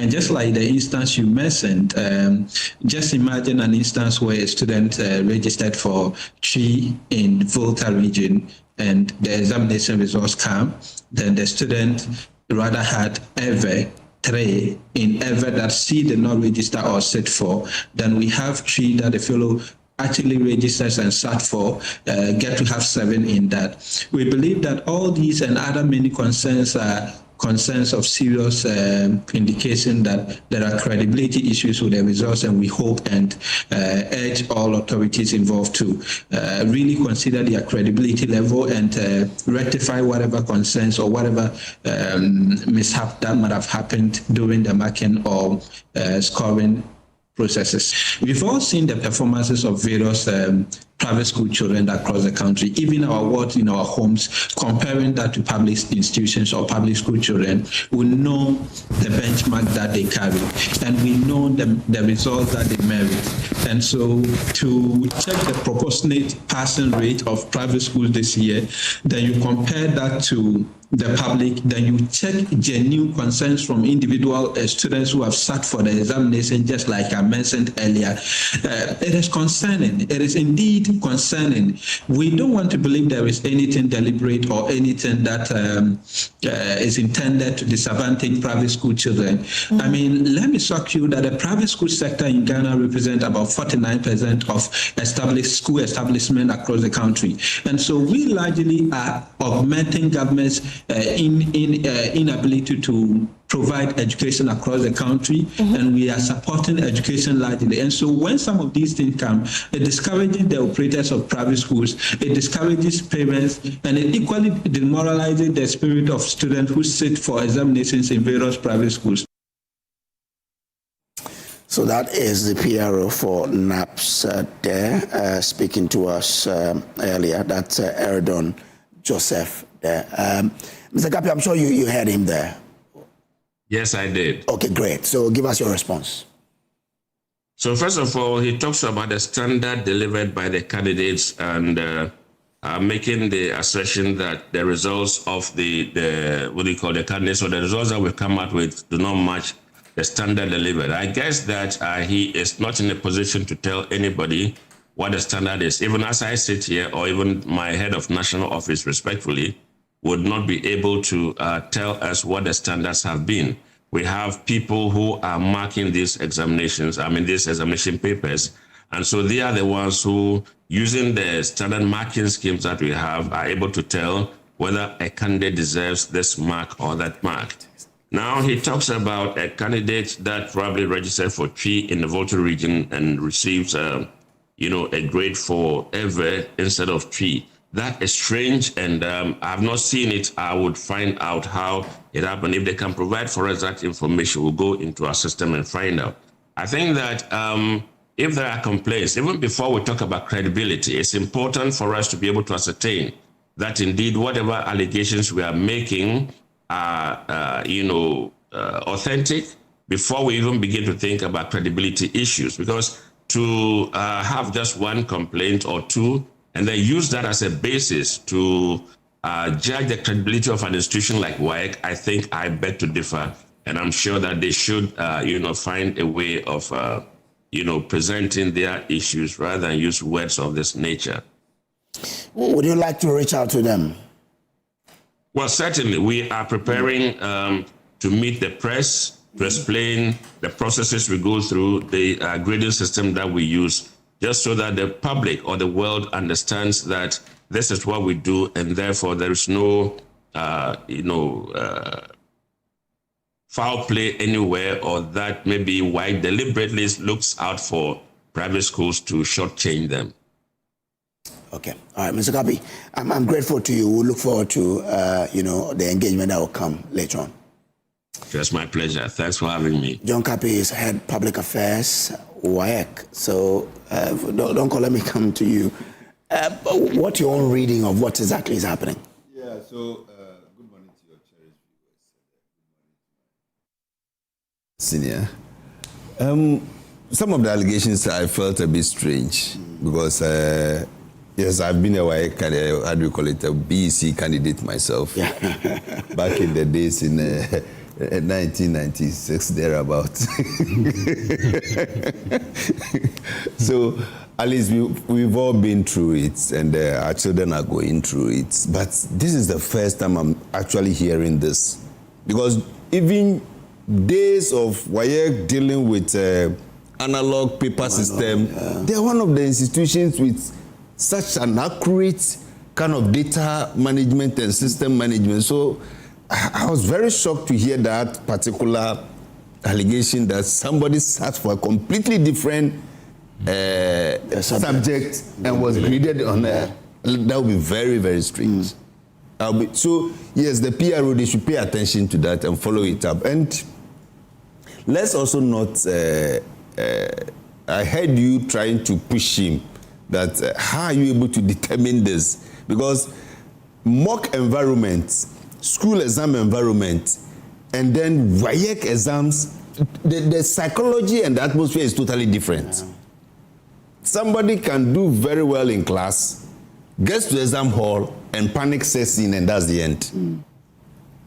Somebody can even perform very well in a mock exams, but then gets to the WAEC itself, you don't know what will happen. The psychology might just flip, and that is it. Mm. So, yes, at times, consistency also comes in. Yes, so how well do we prepare the children for the exams? And I always have that particular fear, and then the belief that most of our tutors, especially our teachers, in preparing us towards exams, at times also make it a do or die affair so much that it builds tension on the kids.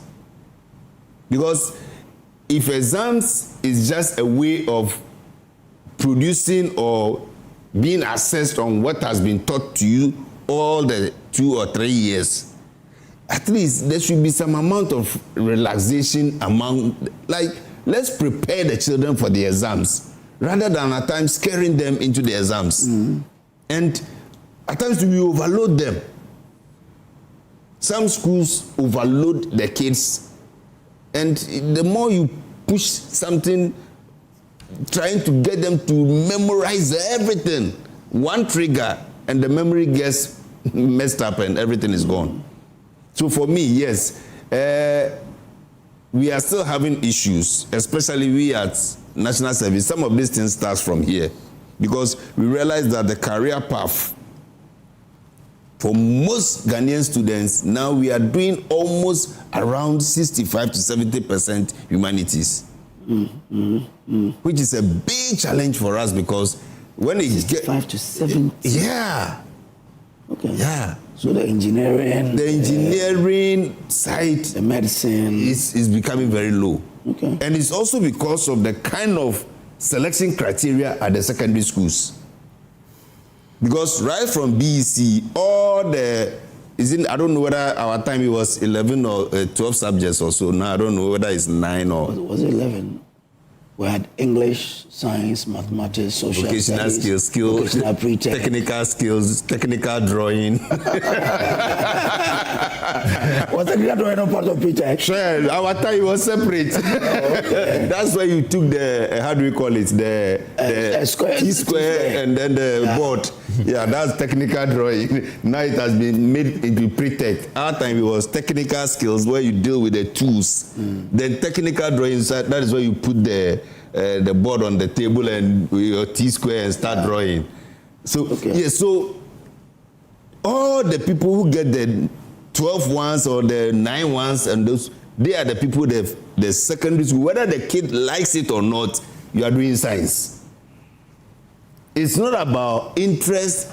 You don't have a say to say, oh, listen, I got 12 ones, but I want to do geography. No, but it's not about how we have also gone about the education. That is what I'm talking about, the stereotyping. I did agric in the senior high school. Now, this is the funny thing that happened. When I went to school, I was admitted to read agric. I go to school, and in the orientation, my friends tell me, oh, Kojo, I bet you can punch it though.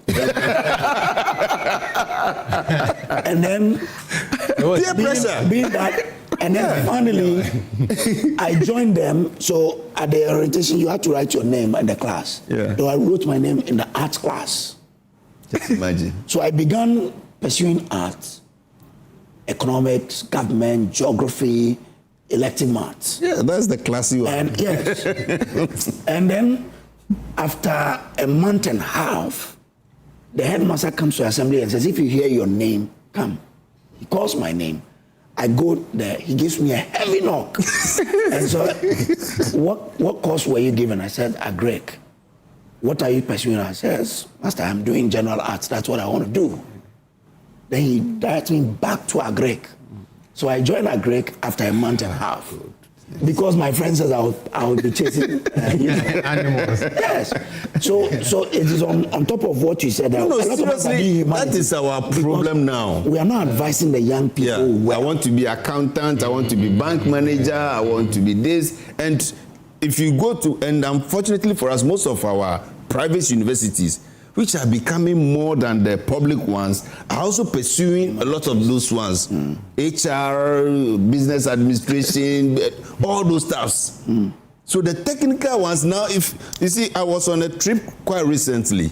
So that is where the awakening came, and my boss has even directed that we go back and deal with the AGI on this particular thing, because I went to the Western region on a tour of most of our stakeholders. Okay. So we went to the oil companies, the mining companies, VRA, Gapuha, and the rest, like to find out how they were treating national service personnel. Okay. And then what was the effect on them as well, and then what can we also do going forward. So did you pass through Grail and Nopam? No, we didn't go to Grail. Okay. We went to FMC. Okay. Technip, Talo, and all those guys. So it was Talo that I got a bit scared. Because, yes, as part of the program, we asked the management to leave, and we interact only with the service personnel to open up to us how they are being treated, their welfare. And Talo treats these guys as if they are assets. They have insurance for them for the 1 year that they will be doing their service there. They feed them. They pay them even better 3 times than what they are even doing in the government sector. But aside that, I asked a critical question, Kojo, and that was what scared me. So I asked the guy, be frank with me, from school, if Talo had picked you right from school as a petroleum engineer and taking you to their FPSO to work, would you have been able to work? He said, boss, it would have been a disaster. And I said, oh, why? He said, from school, I know everything, but it was here that I got to see drill bits operating for the first time. So we trained a petroleum engineer. He has never handled a drill bit before. Okay, all right. So we have to revise how we go about it. Seriously. Okay. So for me, Kojo, and the problem, like I said, traces all the way to BEC. To BEC, okay. Because we are very much conscious of get the ones. But the handiness of the child is not being looked at. Okay. Preparing the child for the next level. Okay, you are very good. You are orator. Okay. You can be good when it comes to communication. Let's prepare you for something like this. Okay. I always say my story that you are landing for me. Yes. For me too. I was preparing myself to be a medical doctor because in my family we don't have one yet. I had the same dream. Then I started secondary school I was even doing pure science. Okay. Yeah. Until one vacation I went back to the north and there was a cutlass wound. And I saw blood oozing out. Then I started developing goosebumps. I said, that didn't happen. Then when I went to College of Health, Kintampo, obstetric, how do we call it, practicals, I ran out. I couldn't face the pregnant woman. Then the last one that made me give up was hernia operation. The moment they opened up, I collapsed. So straight ahead, it was later I was told that I'm homophobic. You cannot face blood. That is it. No. But yeah, I was going to do medicine. Yeah. Okay. So Mr. Money, I mean, if you listen to this, that the training we give to the kids may also be an issue, and the fact that school environment will not be the same as external exams environment, because the teachers are different, invigilators are different. What do you think the problem is with what the private schools are reporting, that their performance this year does not match what they are known for, and that they feel there's some discrepancy somewhere? The issue of credibility, which has been articulated by the earlier contributors, is worth amplifying and reinforcing. Credibility in every human institution is the most important thing. Every human being or every institution has only one thing to rely on: credibility. So once your credibility is dented, once your credibility is punctured, then it spells consent. It spells consent for investigations. And what has happened reinforces the need to launch a full-scale investigation into the exams, which Ghana National Association of Private Schools is complaining about. Because Kojo, every issue has two or more sides. One side is that students from private schools have been shortchanged, and WAEC is insisting that they did what was professionally right. So who are we to judge? It will only take a thorough investigation to come out with the facts. And Kojo, and Landers once said, and I quote, "The naked truth is better than well-dressed lie." Okay. And the naked truth, Kojo, is that students from private institutions, are better when it comes to grades, because they have a history. They have a history of producing the best of candidates. The naked truth is that, Kojo, such students some of them are precociously talented. Others are probably brilliant. But it's one thing being brilliant, and another thing going to your exams hall. And passing. Yeah. Or passing with brilliant colors, as we say. Exactly. Kojo, I use myself as an example. I was one of the best students at Gamora. From Site 2, I went to Emefa primary school in Mena. I topped the class, went to common entrance. I went to Agri Memorial School, I topped the class. And Kojo, and those days, the best students, first 10 students were compelled to do science. Kojo, I was compelled to do science. And during the science examination, chemistry practicals, I fell ill, and that affected my grade. So I said no. It was infradic. It was inconsistent with my academic credentials for me to rewrite the chemistry exam. So I straight launched into journalism, and I haven't regretted practicing the best of professions in this world. It is said that journalism is the best profession in this world. The best profession, Kojo, is not medicine. It's not politics. Yeah. It is not. I agree. The best profession, Kojo, you will testify. The best profession is journalism. So, Kojo, back to WAEC. WAEC is an human institution. And like all human institutions, perfection is an impossible goal. But this mitigating factor, Kojo, is no excuse for any human being, for any WAEC official to shortchange students. And we are not concluding. But you heard John Kapi there say it is even difficult for you to know this is coming from private school, public school. So can there be a deliberate attempt to sabotage people? I doubt. Adeti be ready to draw this conclusion that private school students were targeted for mistreatment as far as the marking system was concerned. So all this reinforces then the Kojo. What will you lose as a nation if you launch an investigation? Because the questions raised by Ghana National Private School Association have more or less dented the image of WAEC. This is not to say that WAEC actually committed the allegations. So Kojo, we lose nothing if at least some experts are put together to go into this issue and come out with a report, which will clear once and for all. Okay, all right. Yeah. Yes, I think, Kojo, if you listen to the private schools, all the issues they are raising, they are not new, except one, the grading anomalies.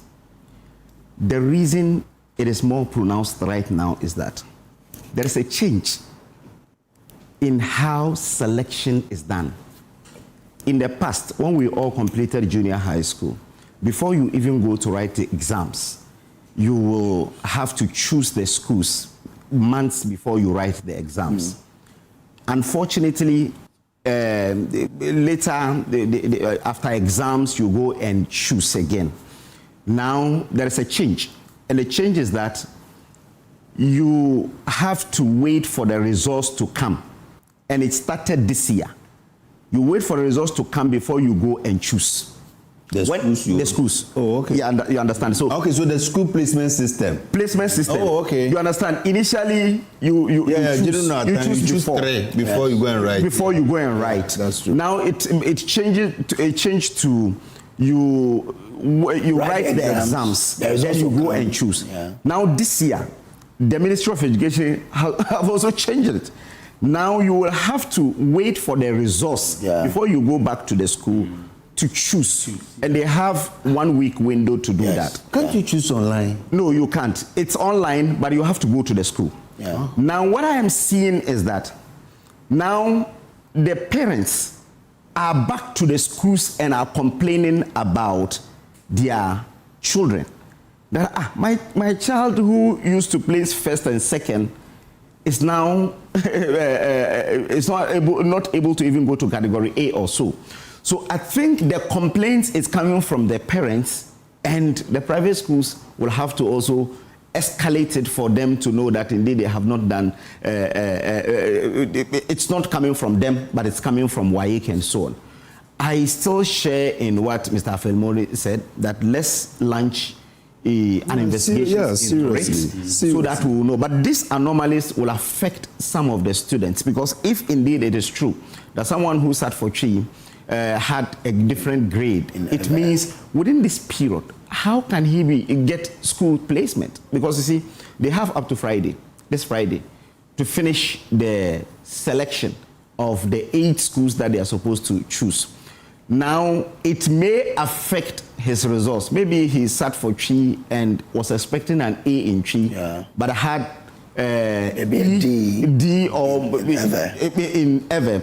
So it means he will not be able to choose category A school. But the grade is based on best 6, right? For BC, no, has changed. Yes, the best 6, but they will look at English maths first. Then they will you choose 4.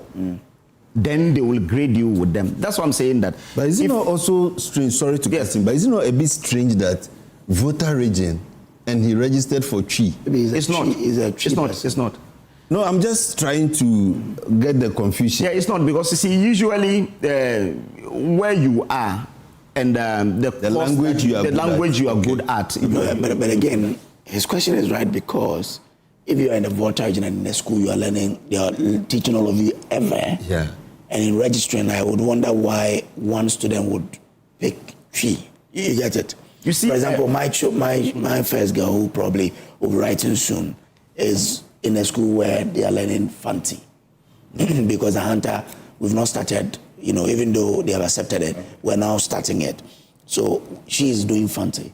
I wonder why she will register and choose a hunter when she's not learning a hunter in the school. Yes, I think that's why I share with what John Kapi said. We need to investigate it is strange for them that indeed the person sits like. But you see, because it's a human institution and they are dealing with 620,000 students. So definitely these are things that, but they should do it within this period. I just don't want them to be complaining. I believe that they are complaining because the parents are complaining. No, the parents are affecting business. You understand? No, private schools is pure business. If I sent my children to schools that I am paying 10,000, 15,000, then the students, after everything, now I go back to the school and my child can only choose category C and B schools, I'll believe it. And the schools will have to also come out to tell people that no, it's not our fault. It is the fault of WAEC and so on. I just don't want to believe what WAEC is saying, neither what they are saying, but I believe that within this period, if they are able to really fix all these anomalies, it will help. They should send the complaint, as the minister has said, send it to the minister. They do it within this period so that at least they will correct the mistakes in some of the gradings. Okay, all right. Thank you very much. Dr. Asante, I don't know if you have anything you want to add now before I move on. Dr. Asante, are you still there? Okay, let's make progress here.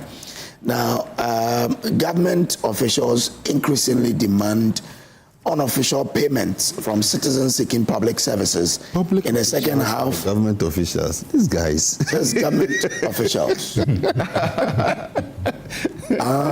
Hey, okay. I get No, because I remember vividly. But they are still in government. No, but the point is the Statistical Service said public officials. And you see, there's that strange thing. The moment you say government officials, everybody starts looking at me with a government official one.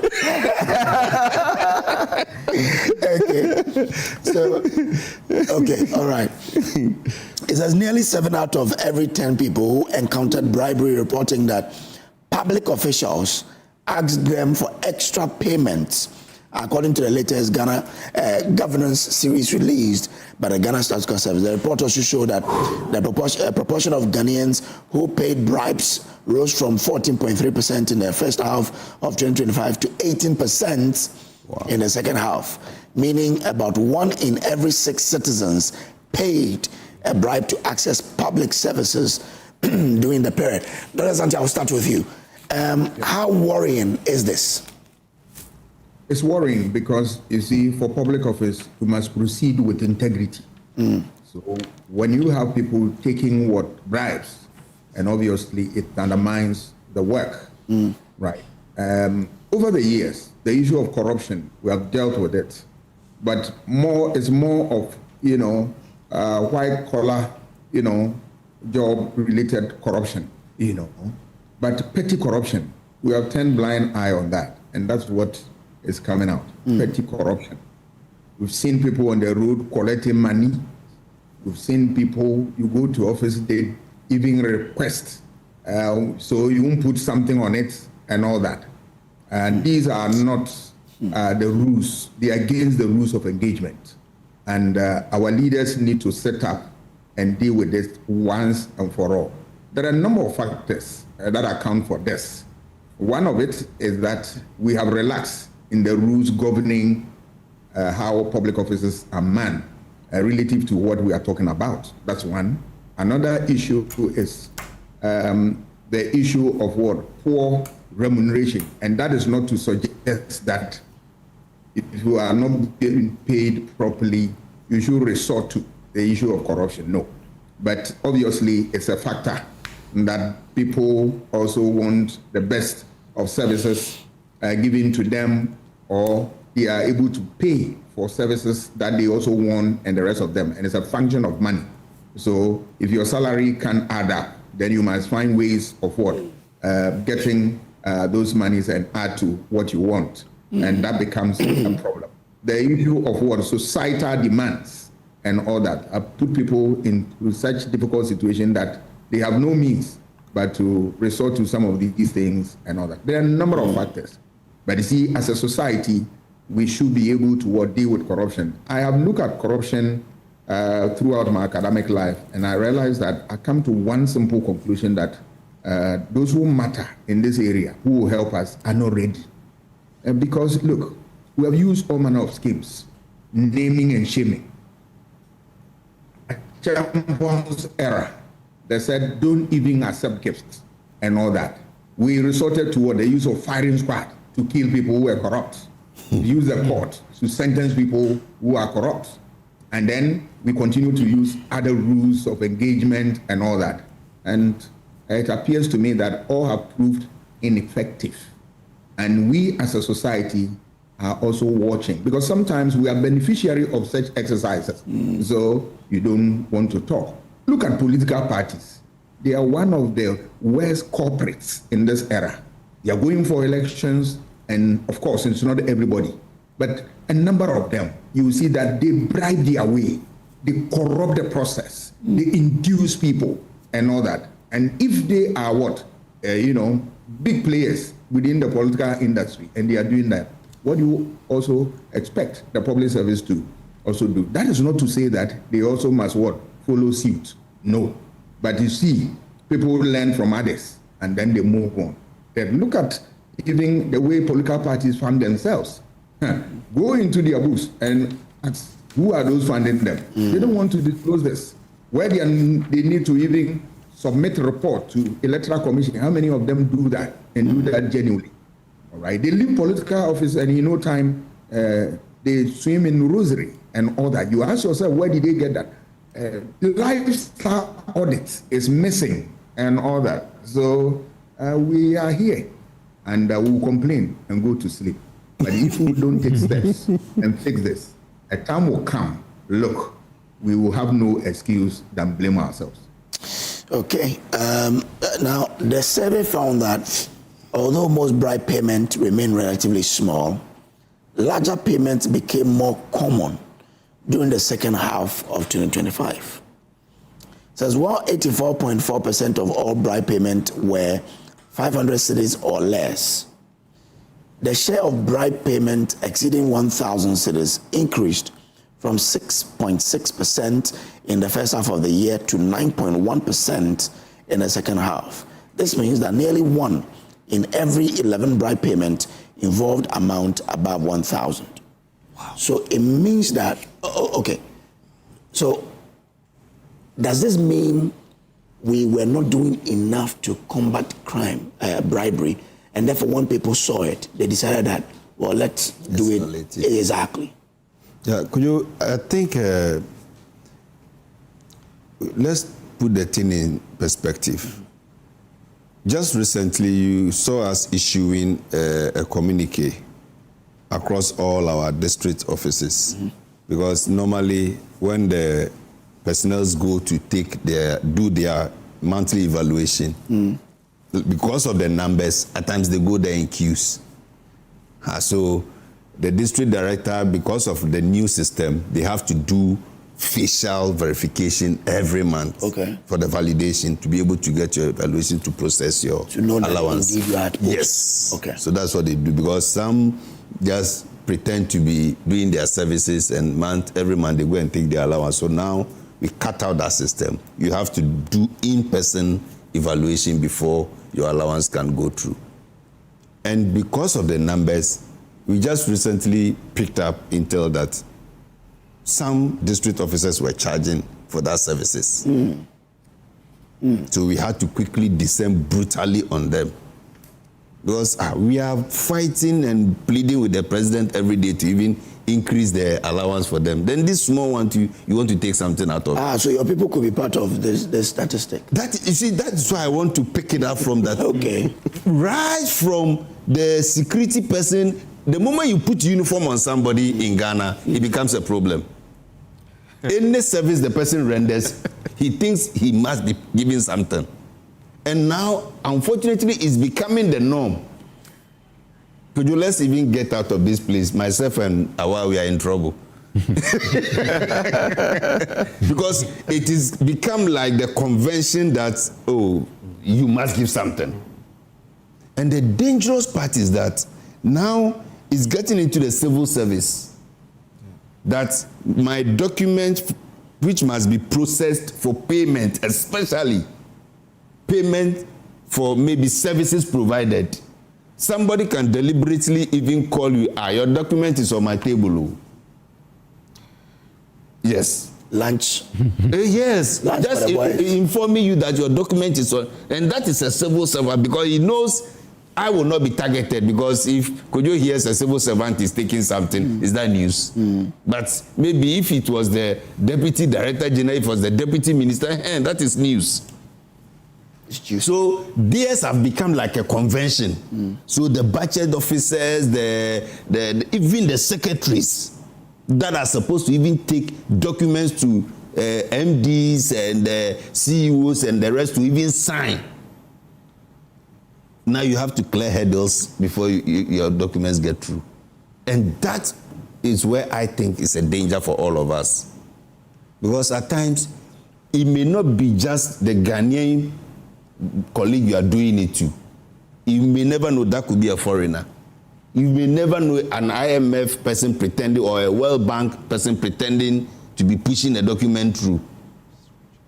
It may be a donor partner just pushing the document through. And just because at times people can even derail a whole national investment program just because of what was not given to them. Yes, it will shock you.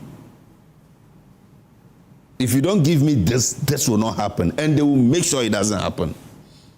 So it's not just about the token of bribes and even airports. Now, yesterday the airport MD was now saying, if anybody asks you money, report the person.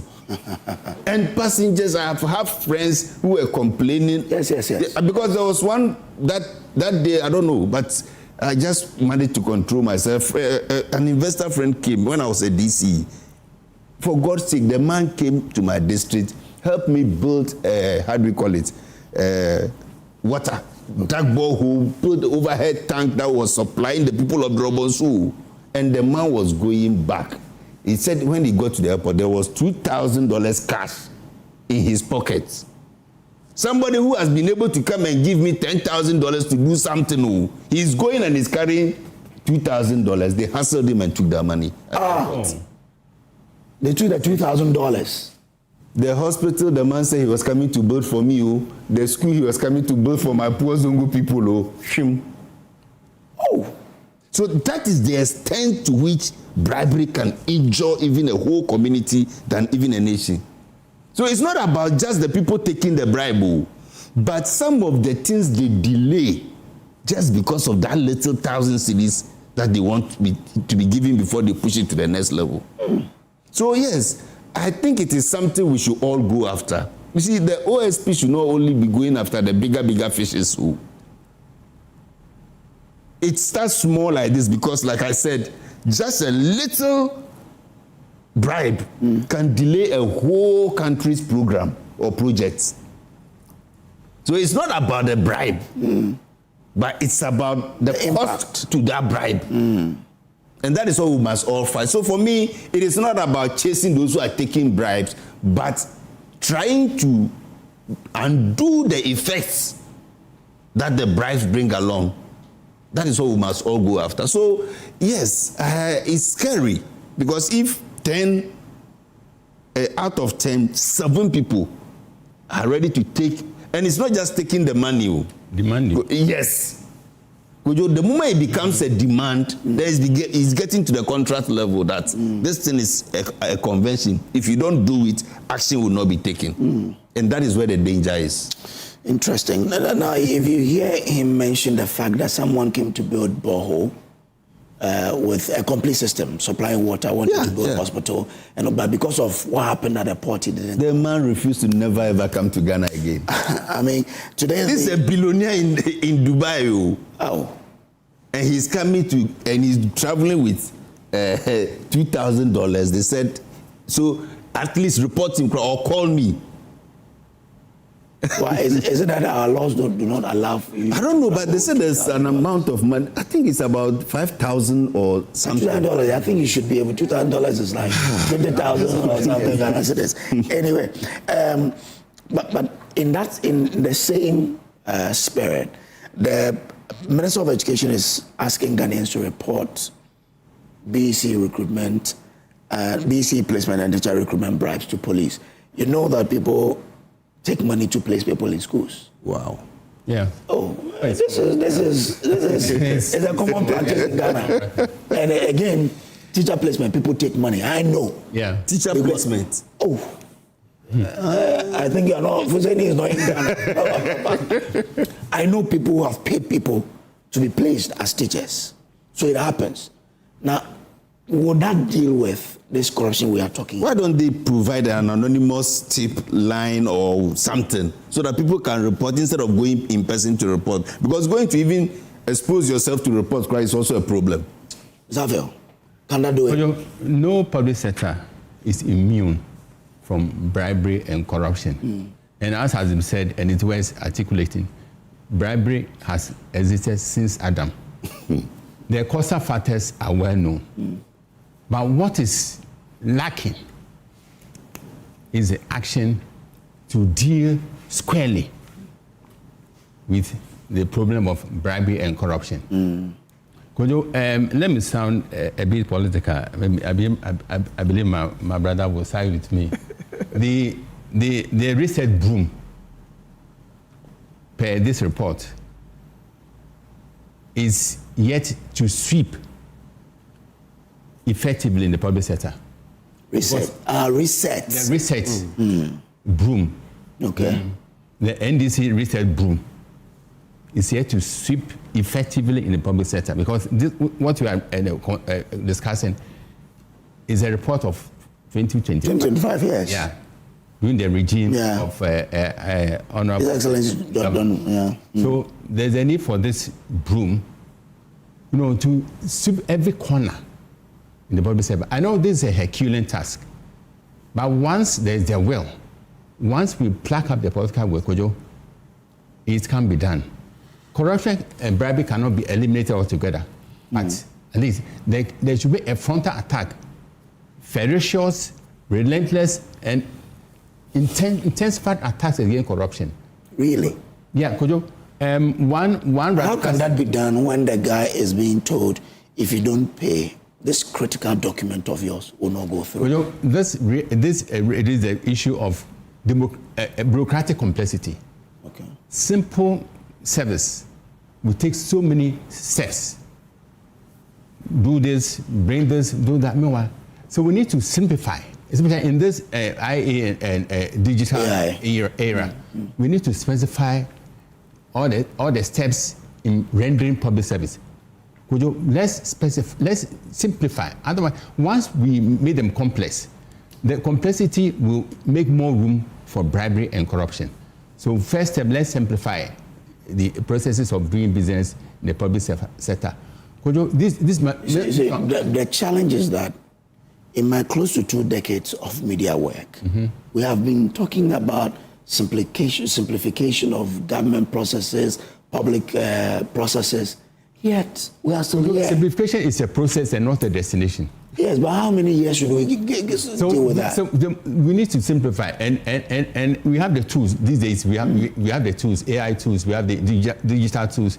So we need to simplify. Simplification, as I said, has no end. So we need to simplify. And this may sound radical. asset declaration and verification should not be confined to politics. Public servants should also be subjected to the discipline. You need to declare the assets, you need to verify the assets. And those who live above their means, Kojo, the law should pose questions against them. Okay. Kojo, we also have this issue of this is the media. Even though the media, as far as the media are concerned, Kojo, we are not whiter than white. Neither are we purer than pure. The sections of media too are worse than public servants when it comes to corruption. Kojo, you and I know this is the truth. But the good ones like Kojo and Co. Let's sharpen our focus on happenings in the public sector. Let's sharpen our focus, Kojo, and name and shame perpetrators of bribery and corruption. Kojo, naming and shaming is more punitive than slapping the heaviest fine on offenders. You and I know. Once you are exposed in the media, once you become the subject of public discussion, Kojo, it will affect you, to hit you harder than a court fine. So the media should also enter into that public space. Okay, all right. And expose the perpetrators of bribery and corruption. Because we also have public officials also need to exemplify integrity. So once they exemplify integrity, it will cascade. Then the cascading effect will result in reduction in bribery and corruption cases we are witnessing now. Okay, all right. Thank you very much. I'm grateful. Well, is there a way we can really deal with this? Yes. And what is that way? So when I saw the news report, I got very scared. 7 out of 10 had paid bribes at the public sector. Demanding. They demand. So when I read the story, and I saw that they said a lot of them take it at the front desk, right? Then I got to know that indeed what Dr. Bawumia has done over the last 8 years had paid off. You remember before 2016, institutions like DVLA, Passport Office, Registrar General, Health Insurance were plagued with a lot of corruption. You remember what Anas Haramiawa Anas did at the ports? Then he did the soul takers with the DVLA, where he went and registered people, blind people, got them driver's license and so on. This was in 2014. Then health insurance, people get a lot of claims and so on. They spend a lot of time trying to get their insurance renewed. In 2017, when we took over, the first thing Dr. Bawumia did was to do some unannounced visits to these 8 places. And that was when he told them that we will all digitalize all these processes so that at least it will control corruption and it will take unnecessary delays. The first thing in 2017, we launched the Ghana card. After that, then the mobile money interoperability, then the TIN number. Then we started digitalizing DVLA, to the extent that today there are no guru boys at DVLA again. You don't pay anything to really any official over there. So their internally generated funds started moving up because we have cut a lot of human face over there. And again, the paperless ports. At a port today, at least you can sit at the comfort of your home and do all these things and pay through the Ghana.gov. So now the leakages within this public sector has come down to the extent that today people demand it at the front desk. Okay. It means government is not experiencing a lot of leakages. People will call you and just tell you that, well, your thing is on my desk, come and take it, and they will take that money. So I'm saying that because of what Dr. Bawumia has done, and if you look at the 2024 manifesto, he mentioned it, that we will completely digitalize all government sectors so that there will be ease. Look at health insurance. Initially, before you can even go to health insurance to renew your card, you can spend the whole day there. He launched the *929# within 2 minutes. as you sit here, you can still renew your lines, your insurance without going there. Initially, people complain of giving bribes and so on. Now, all these things are things of the past. Now, how do we deal with those at the front desk and the MTTU people? Because if you check the report, they said that still the MTTU, those doing the motor checks and so on, are doing all these things, demanding monies from people. I remember before we left office, we started buying cameras for the police that if they are deployed to go for the body cams. Yes, body cams. If they are to go for high-stake investigations, they put on the body cams.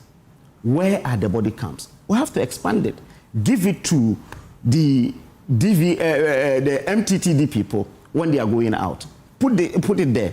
The recording is at the headquarters.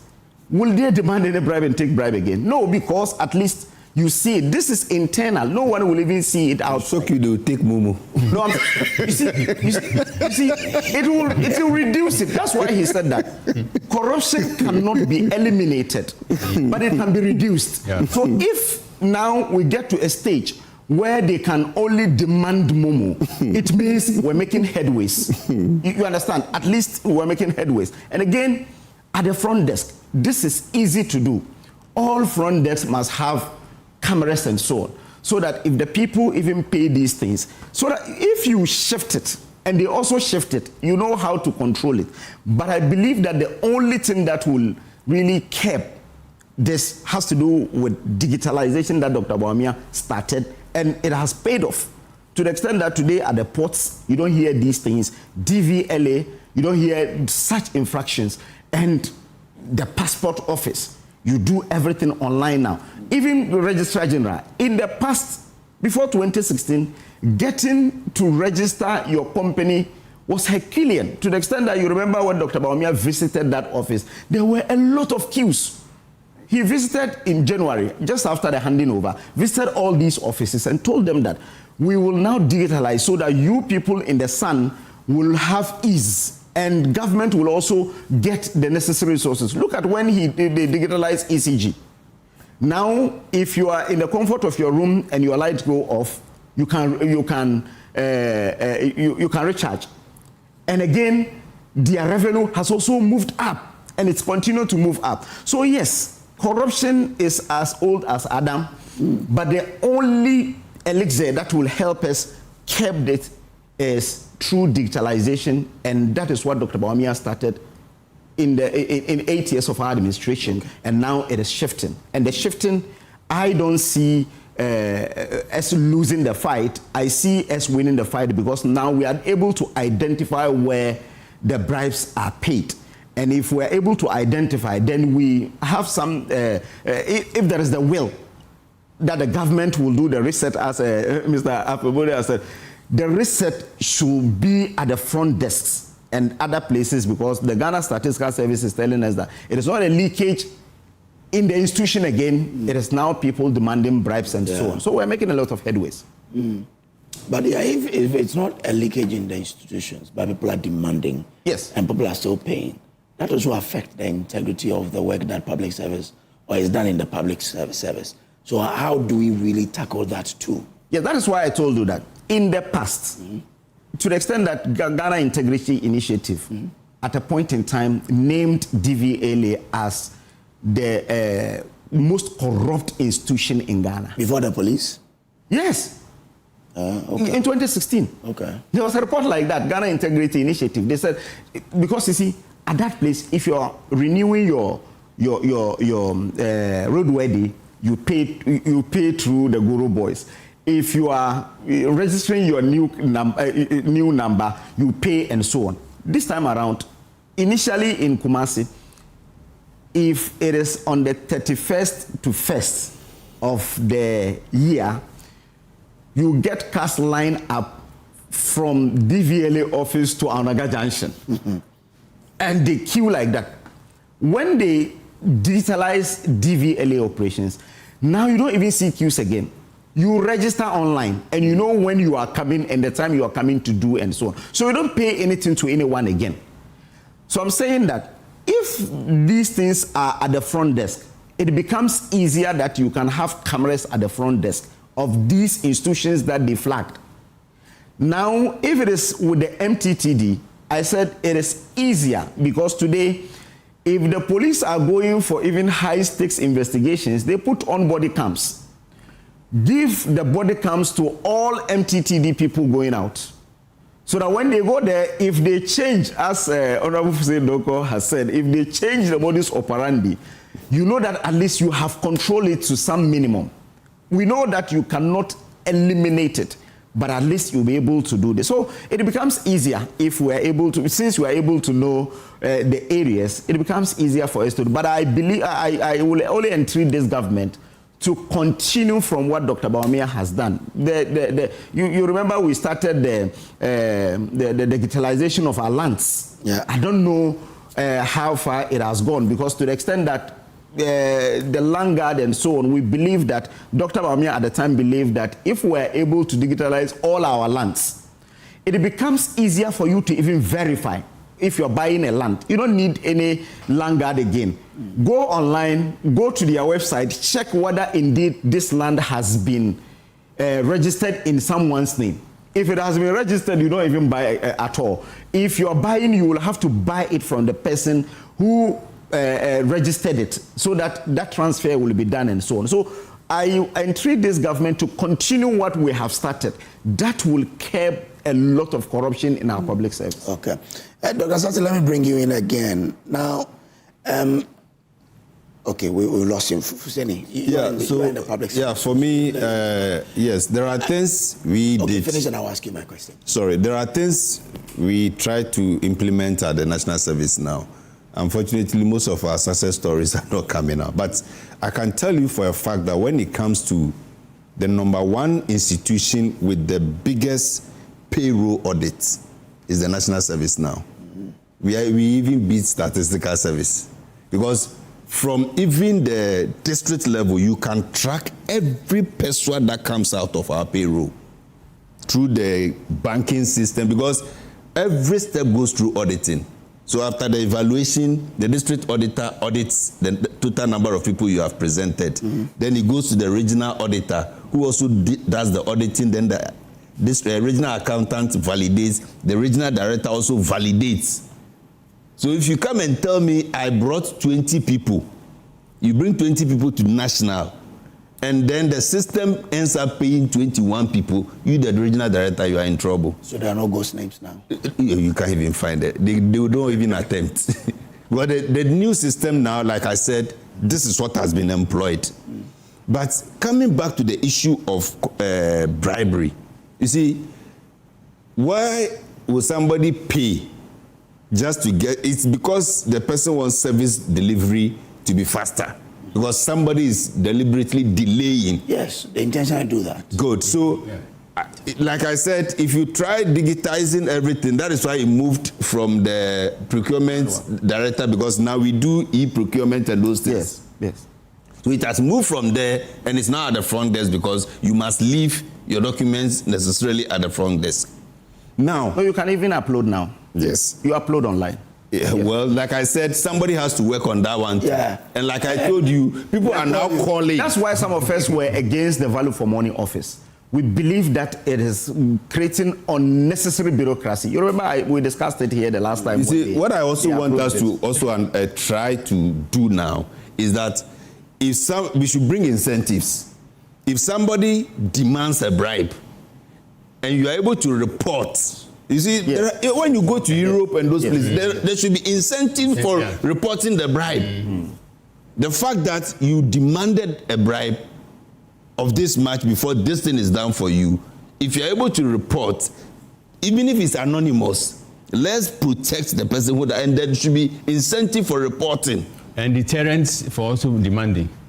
You see, it should go in tandem. So the deterrent is to sack the person. The person should not be motivated to even demand. Because you see, because there should be consequences after proof that you actually demanded a bribe. Remember that. But then the person who can only also testify is the person who paid.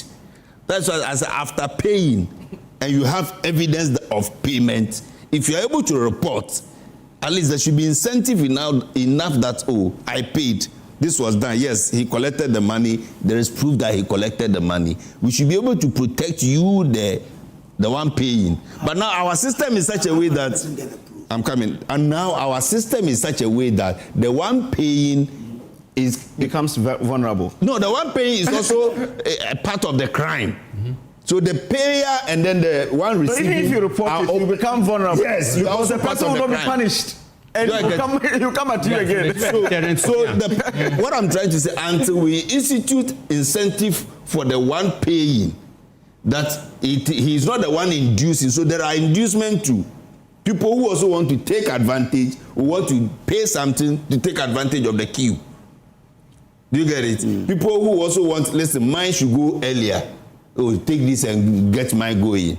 Those ones are also there. So we should go after those inducing and then those demanding. They are the biggest threats now in the bribery issue. So if we can incentivize people who report them, there should be every agency, every department, there should be hotlines. Just drop a WhatsApp clip, WhatsApp message or text message that at this particular point in time, Don Kofuseni was sitting here. When I came, he demanded this. Just anonymous. You don't even need to add your number or anything. There should be, once we start doing those things, like I said, it is not so much even against our own people that we do it and it's painful. At times, things that will help society, just because of somebody's token, they block those things from happening. And that is where the danger is. So, yes, one, let's incentivize those, like even professionals in a department, this whole year, let's do a suggestion box. Those coming in and going out, who has demanded, has anybody demanded a bribe from you before? Drop a name. Who is the most decent person who does his work without demanding a bribe? Drop the name. You see, once those things begin to happen, people strive for, oh, okay, it means if I do my work well without demanding things from clients, there can be this reward. People will strive towards it. And then if I take bribe, not knowing that the clients see me taking bribe and they know me, so they will be naming and shaming, people will avoid it. So naming and shaming. By way of root approach to solving this problem, I think we should take a hard look at the salaries of public servants. Well, that is also part. Yeah, we have fair wages commission. And salaries commission. But how fair are the salaries of public servants, Kojo? Man must survive. Man must eat. Some of the survival instinct pushes some of them to criminal height. This is not to justify the taking a demanding for bribe, Kojo. But the reality is that the salaries of most public servants are nothing to write home about, and they have to struggle. Doc, you see, some of them too, they hide it under appreciation. No, but you see, when he's saying this, 2 years ago, there was a report. The country's economic upswing should go with salary uplift for public servants. Okay. So 2 years ago, there was a report. And the report is that 70% of public sector workers are paid below 3,000 cedis. Wow. Yes, 70%. It was GSS that did that report. It's 2 or 3 years ago.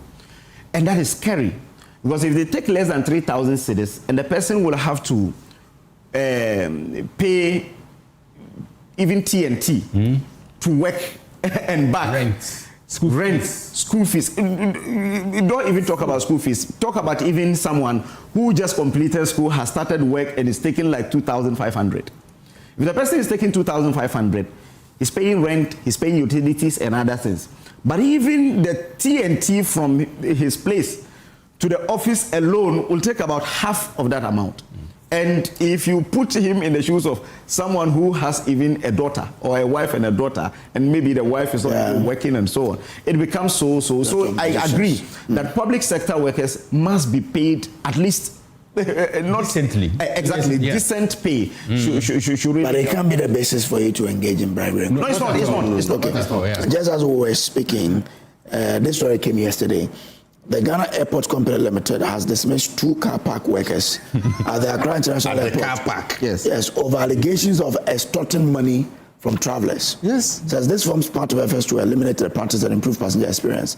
The managing director of GSS, Yvonne Nana Afri-Opare, disclosed the development during the visit by Parliament's committee on Tuesday. According to her, the 2 workers were dismissed after the company received repeated complaints from passengers and was able to identify those responsible. Quote, just about 2 weeks ago, we've had 2 people expelled from the airport in the car park workers who asked passengers for money. And instantly, because we were able to identify and zero in on the specific people, we were able to have them leave the airport immediately. So we are asking the general public to help us address these issues, she added. So, no, when you go, they'll put some stuffs at the parking lots. Yeah. So when they see, especially the V8s and then the big cars and the bugger cars, they're okay. Oh, you come here. You think it's free. The moment they remove it and you park, Master, you have to pay. No, that's even okay because that one you voluntarily give out. But you see, the extortion, they come. You just said it right now. There are even media houses that we politicians are even avoiding. Okay. You understand? You go out and there are a lot of people standing there. Yeah. You understand? And they are demanding money. That's why he said, if you're not careful, we go out. It is becoming a culture. Exactly. It's becoming a culture that people will want to, if they see you, because it is honorable for saying don't call, he must give you money. Yeah. You understand? And that is really the problem. Managers of institutions will have to be doing this. I commend the woman for doing this because at least now, if you get to the airport, you know that no extortion. But if someone has some stuff somewhere and says, come and park here, and he's giving you a special place to park, you can give him something. I don't see anything wrong. No. But that is when he voluntarily. I said but this one they would demand. Yes, but then when they tell you that 10 cedis is not enough or 20 cedis is not enough, it means they are charging you. And again, you go there and you get harassed. That's what the woman is even reporting. That indeed they were demanding money from them. Someone has come. Maybe it's his last one. Airport should be the last place that we should be experiencing. And our image, Kojo, our image that's the point. Yeah. These are people who spoil our image. But don't look at the international airport. Look at domestic as well. Even when you land, someone will come with something. Put your one for order to solve. Oh, that one, the Guru voice. Because there's wheels under your bag. When you come and somebody also brings things that will come and put it on it. His business is also. If you say you push it and they look at you and they say, "I'm going to put on it." Oh, that one they are offering their quarter services. But the question is, when someone has to get some document through an office, the person, depending on the urgency of that particular document, becomes vulnerable. Yeah. Mm-hmm. And therefore, when you put impediment on the person's way, the person would have to exchange something to get his document. That is what happening. So that's why I told you that paperless. When you do a lot of paperless, the procedures. It becomes easier because you see, it will not get stuck. Yeah. It will only be at the front desk for the person to pick, as it said. If the person is there to pick and they ask him to demand something, now they have identified the places. You have cameras there. The heads of institutions, like Honorable Fuseli Donko sitting here, will have to also really rethink about how they operate their front desk, because that is what they are saying. They say that the people are demanding at the front desk. So if everything is of the load is, if everything is online, for instance, look at even the NSS. People are complaining that indeed when you get to the office, you don't even get it. You understand? You don't get your certificate, but they will call you so that they can deliver. Then they can deliver at your doorstep at a fee. I'm told that is what is happening. No, so what we do now is it's not even supposed to, because you've paid for it already. Okay. You only pay for the delivery service, not. Yes. So what the complaint is that when they go to the office, they are told it's not ready. They are waiting for you. No, but you can pick it at the regional office for free. They said that you go there, they say it's not ready. No, that's they said it will be delivered. So it will be delivered and you pay for the delivery service. And they think that there is some foul play because when you get there, they tell you it's not ready. You apply online, you get it, and it will be delivered. Most of them give wrong address. Yes. So at the time you want to deliver, you might not get it, so you have to bring it back to the region. Because my wife received hers whilst she was at home. You understand, I could attest to this somewhere in 2023. She received hers. Even at that time, they were doing it. So I believe that the paperless, because now imports, a lot of people will not talk about pushing this document. Another dangerous thing is, especially even among the civil servants, that is why they also do it to their clients, when they are being processed for their salary. Or what the finance officers take them through. They pay money, huh? Nurses, when they are being recruited, for the HR to even take their IPPs to Accra alone, you have to pay transportation. Yeah, so it's teachers, not part of it. They have to pay transportation. New teachers who have been recruited, somebody puts together their IPP forms, they have to bring the IPP to the HR in Accra so that they put them on the salary keke. They have to contribute and pay, how do you call it, TNT. Otherwise, the accountant will not go. But the secretary supervisor, before he gets to you to even do that, if you have been a teacher, even before you are employed, Again, this reinforces the need for the research broom. You sweep all this rot. And this can be done through the digitalization. A lot of it will be done. There are some places the digitalization cannot go through. Because, like I said, IPPs have to do with how do you call it, biometrics and all those forms that you need to fill and certify. But you can if you want to do digital, you can do it. They do everything online. Yes, but after that, the person transferring the thing to Accra says, I have to take. I think it's supposed to be online now. Sure. Yes, but his point is that, yes, I know I have to do online. But this man who has to... someone will even lie to you that your thing is not being processed because I know someone in Accra who can do it for you. So get me something so that I can get someone at controller so that he will be able to do it for you. Interesting. This one says, good morning, Kojo and Awal Mohammed. This is Abdul Ghani Mankarigu from Savannah region. This Mahama government does not appear committed to free senior high school policy. Really? It says, any action that makes it more difficult for children to access senior high school raises concerns about its commitment to the program. Investing in education is investing in the future of our children, and that future should remain a national priority. The BEC results we are seeing today are deeply concerning. In my view, the government could have done better to ensure a fair and encouraging outcome for students. Our children deserve policies and decisions that support their education and future aspirations. And then my friend Rashid Abrobra, he's watching us. He works with Ahantaman Community Bank. Rashid is watching us. He's head of credit.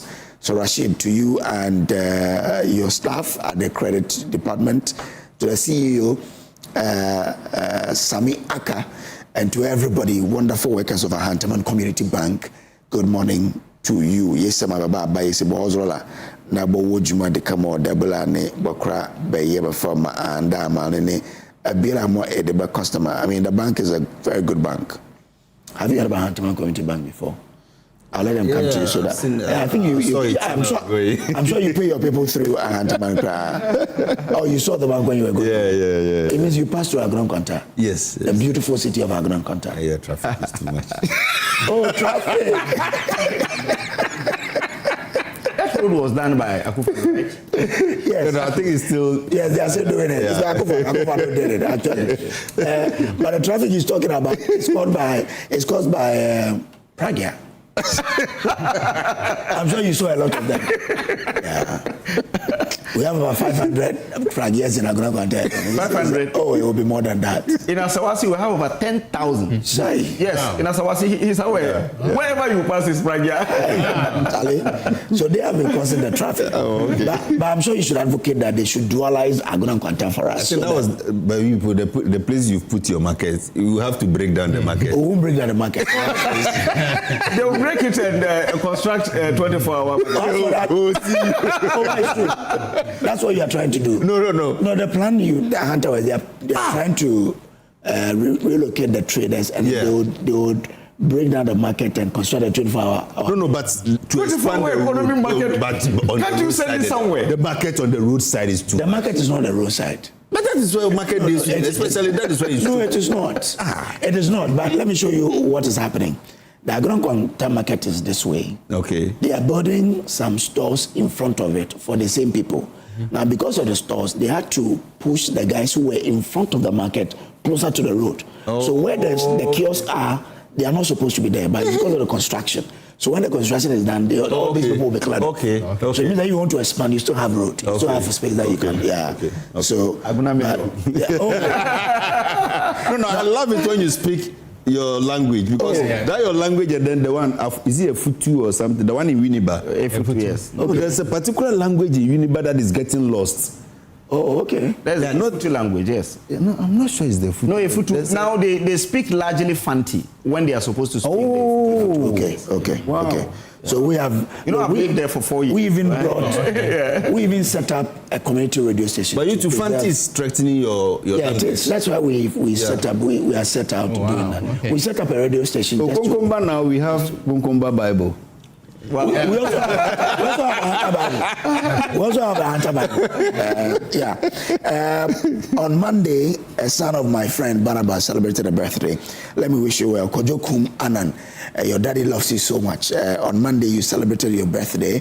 And look, I always pray for you. Your daddy has been praying for you. Your mommy has been praying for you. We know that the good Lord will bless you. Kojo Kum Anan. You're a very fantastic young boy, and we look forward to your beautiful and great future. May the good Lord himself keep protecting you, Kojo Kum Anan. Well, enti manuma nemaga Kojo Kum Anan yamna meza hospital na iyira iyo kezire baba e donwanu no nema debla na e hospital eva ma de kamweza ehihye eva ma wabraboy. Okay, now let's move on and talk about the last issue on our table. Cocoa board reforms to strengthen cocoa sector. The decision now is that 70% mandatory of the cocoa sales that we do have should go to the cocoa farmer. Wow, this should be good news for your farmers. I think no. Okay. Because if you look at some of the draconian laws in that act, it will hurt the cocoa farmer than help the cocoa farmer. What are these draconian? We in MPP are for these reforms. And even in Parliament, you could tell that indeed we're following through. But unfortunately, we do not understand why it has to be under a certificate of urgency. A law was presented, within 2 days, it has been passed. No stakeholder consultations, and so on. And you're talking about close to 1 million people in the industry. Last year, they brought in some amendment to the 1984 law, and we embraced it. Now they are repealing that law with a new law. And that new law, in it, there are certain things that you say, well, advantageous to the farmer. But unfortunately, if you look at the draconian laws that are in, it will only hurt the farmer. And that's the reason you hear even the cocoa farmers and others have started crying out.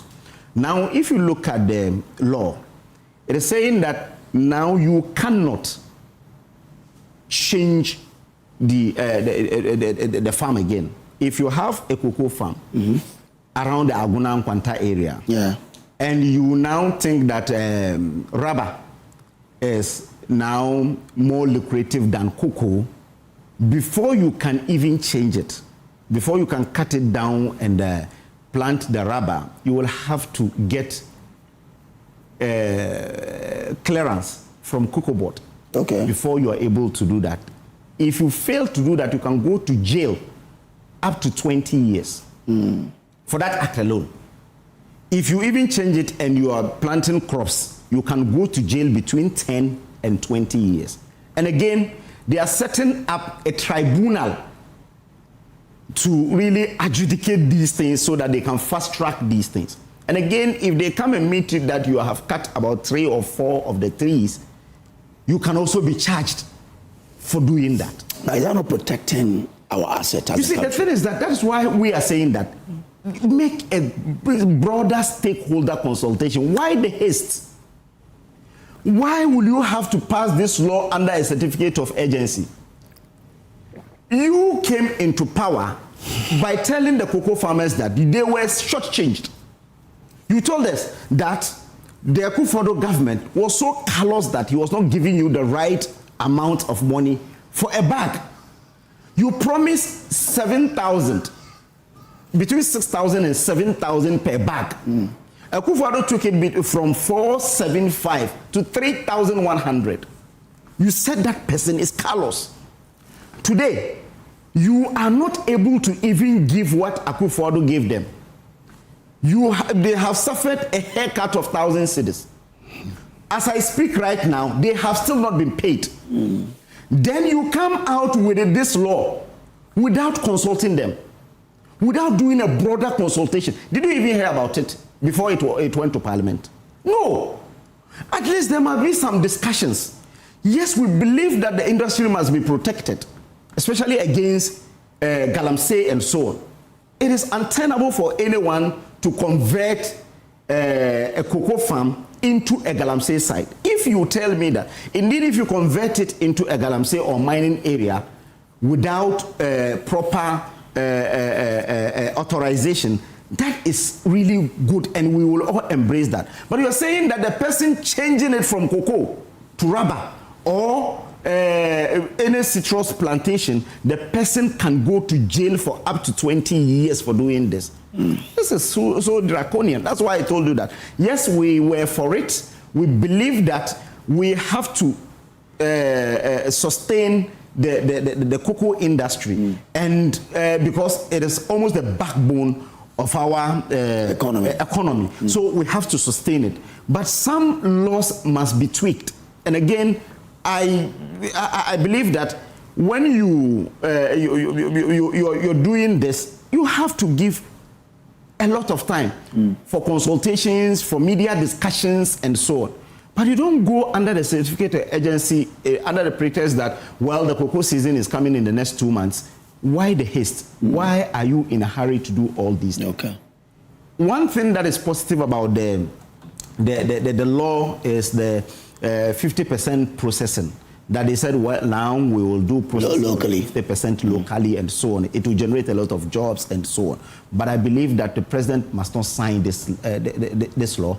There must be some broader consultation with the cocoa farmers so that they may even understand these things. After passage, and if the president signs it, there is no prior education.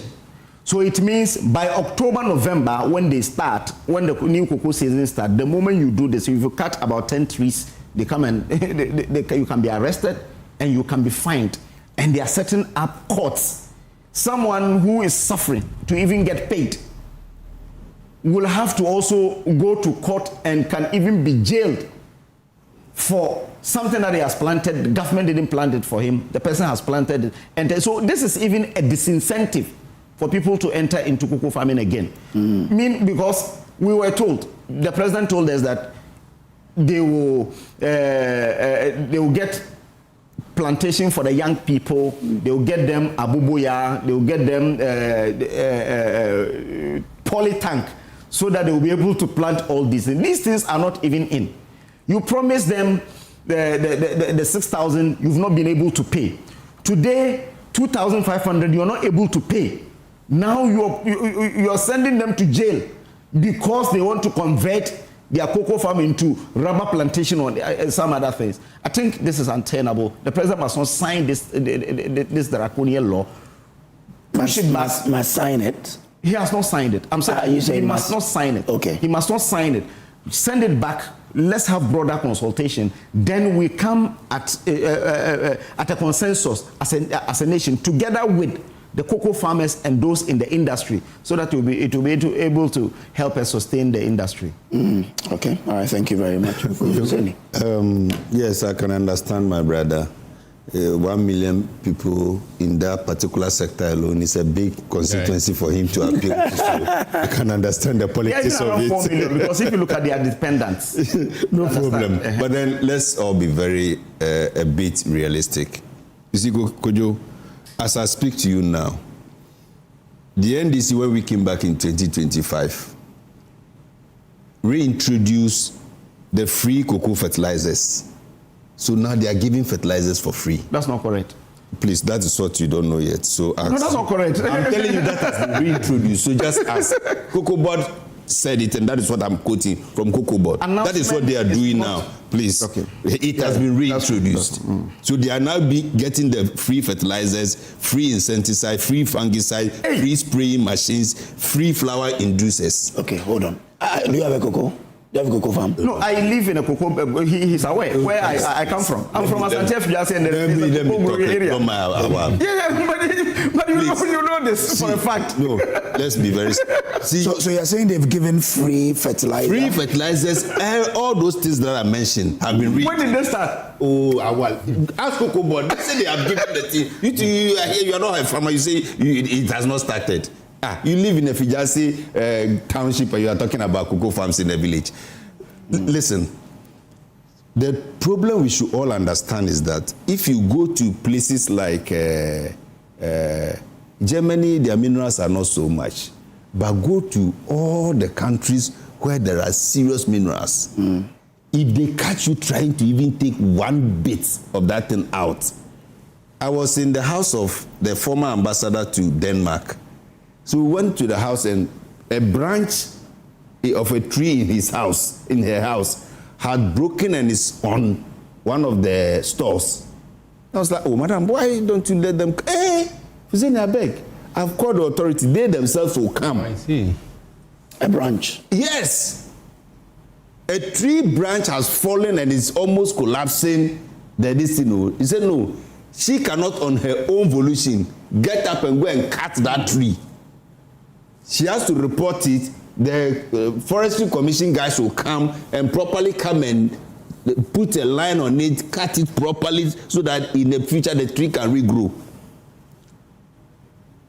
And in Europe today, even in Dubai, if you make a mistake and your car goes to knock a tree, they'll treat you like an armed robber. Oh. Do you get the point? You see, so there are countries with things that they put access on. This is one of your main GDP drivers. This is one of your main import earners that cushions your dollar.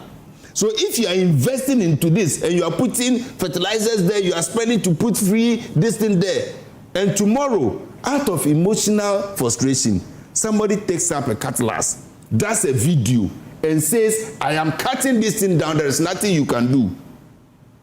And there is a legislation that is trying to say, no, that particular act of defiance, trying to attack a national asset, should be stopped. Yes, the Galamsey guy can go and buy from the cocoa farmer, but now the cocoa farmer should know that, listen, if you go into a cocoa farm, now they are establishing a trust fund for you. Now they are establishing education. Now, formerly there was cocoa scholarship. Now they are, which the children of cocoa farmers were not benefiting. Very good. So now they are putting the law to target you specifically. Now government has put it in the law that when they sell cocoa, wherever, however the price is, you must get 70%, 2,500 plus. It means that even if you are not careful, Cote d'Ivoire will come and put pressure on us again. But the question the MPP people keep asking you is, you are aware of how the cocoa industry works. Yes. Yet when you were in opposition and because you wanted power, you painted a certain picture. No, we told them that they were supposed to be paid 70%. But the government then was giving them just about 30% of the cost. So the 6,000 you mentioned. It was the calculation based on the 70% profit that was supposed to be given to them. So it wasn't the money. They are just being mischievous about it. So you said when you come, you sold the thing at 10,000. 10,000 cedis per bag. So if you are coming to reward the cocoa farmer, you the government at least take 3,000 and give the farmer rather 70,000 or even 6,000. You the government rather do 6,000 and give the farmer 3,000, and that is what we're talking about. And now it has give them 6,000. Oh, yes, that was the promise by the finance minister. Per the calculation, that was the price. He didn't say calculation. He said we'll pay you 6,000. Let me also talk because that's what the finance minister said. Let me also speak. Now he's sitting under his office. Listen, the point is that now, as per this law, if you agree to go into cocoa farming, government is giving you seedlings for free. It has been there already. Yeah, oh, please, you can't. We gave all this hybrid. You were selling it was free. And John Mahama started it in 2012. You came and started selling. You didn't introduce hybrid. We please, let me talk. 4 years please, ago. Let me talk. What they will do now, if they give you the free seedling, give you the fertilizers, give you all the incentives, just because all you do as a farmer is to, once you agree to do cocoa, it means that you have accepted that particular national asset to take care of it. Now, what government is doing is that because you have accepted to do this national asset for the country, we are giving your educational trust fund. Even now, the law says we are going to process 50% of this particular beans here in Ghana. So now we are going to commit ourselves with local factories. Now we are even floating bonds locally to pay you so that those people don't come and determine prices for us. So it's a national agreement you have actually gone into with the government. That's right. They did free seedlings. Check. John Mahama started free under Opuni. Okay, so it was before. But it doesn't mean they didn't do it, right? I said they claimed it was free, but they were selling. You were selling, Master. Stop. You were selling. Maybe you are talking about the history of the fertilizer. Well, let me flow that. An MP's father was even arrested for smuggling fertilizer. Listen, Kojo, for me, I think that this government means well for the cocoa farmer, because as we speak now, no matter where the price will get to, at least 70% should go to the farmer. And if we are able to even do the processing of the 50% harvest, it means that the price of that 50% will be determined right here in Ghana. So at least that also brings in some cushion. The only thing I'm also happy about is that trend, and in Ghana we copy a lot. The moment it started, today you see this person doing video, I'm cutting it down. Tomorrow you see this person, if there is no deterrent, it will get to a point the Galamsey people will take over the cocoa. And unfortunately for us in Ghana, most of our cocoa happens to be in the where there are good. Unfortunately, I don't know how that thing happened, but most of our cocoa are in the where we can also find gold. Yeah.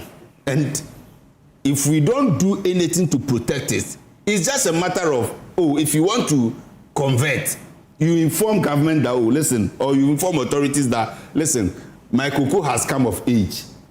It's no more producing like he wants to produce, so I want to change to maybe rubber or cashew or anything.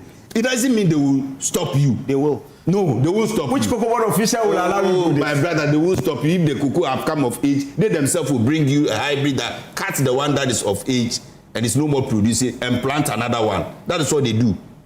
But if you want to convert to another farm, there are ways by the law that you can go about it. Just that, don't hand it over to somebody because you think it is mine.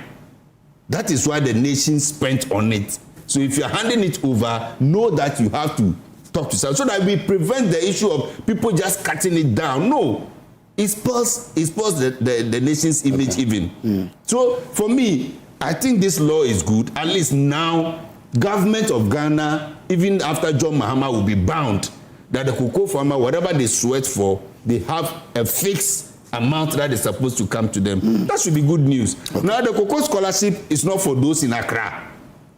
Now, the cocoa trust fund, education trust fund will be established. Your cocoa certificate will determine your scholarship for your award. That is what should be done. If it will be done. No, you see, the problem we had was that when the scholarship was the cocoa board CEOs in Accra and the workers in Accra were the ones pushing it. Yes. But now it is based on your certificate. I'm saying that when it was set up, the idea was to give to cocoa farmers. Yes. But we ended up That's what I'm saying. Unfortunately, now you have a CEO who cannot differentiate between a popo and a cocoa pot.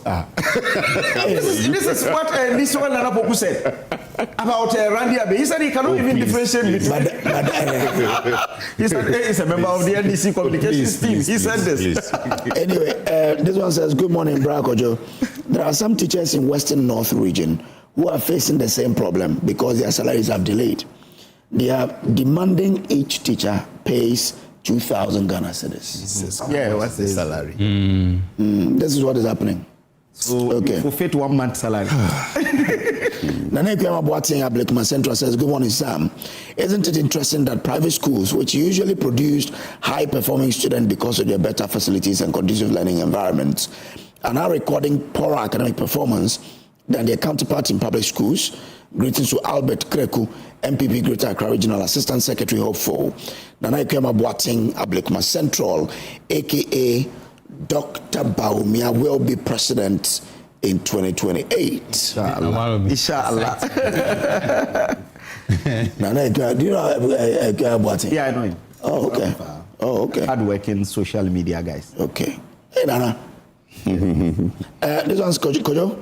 Whilst the objectives of the new Ghana Cocoa Board law regulating cocoa farming may be legitimate, the provisions are excessively restrictive and disproportionate.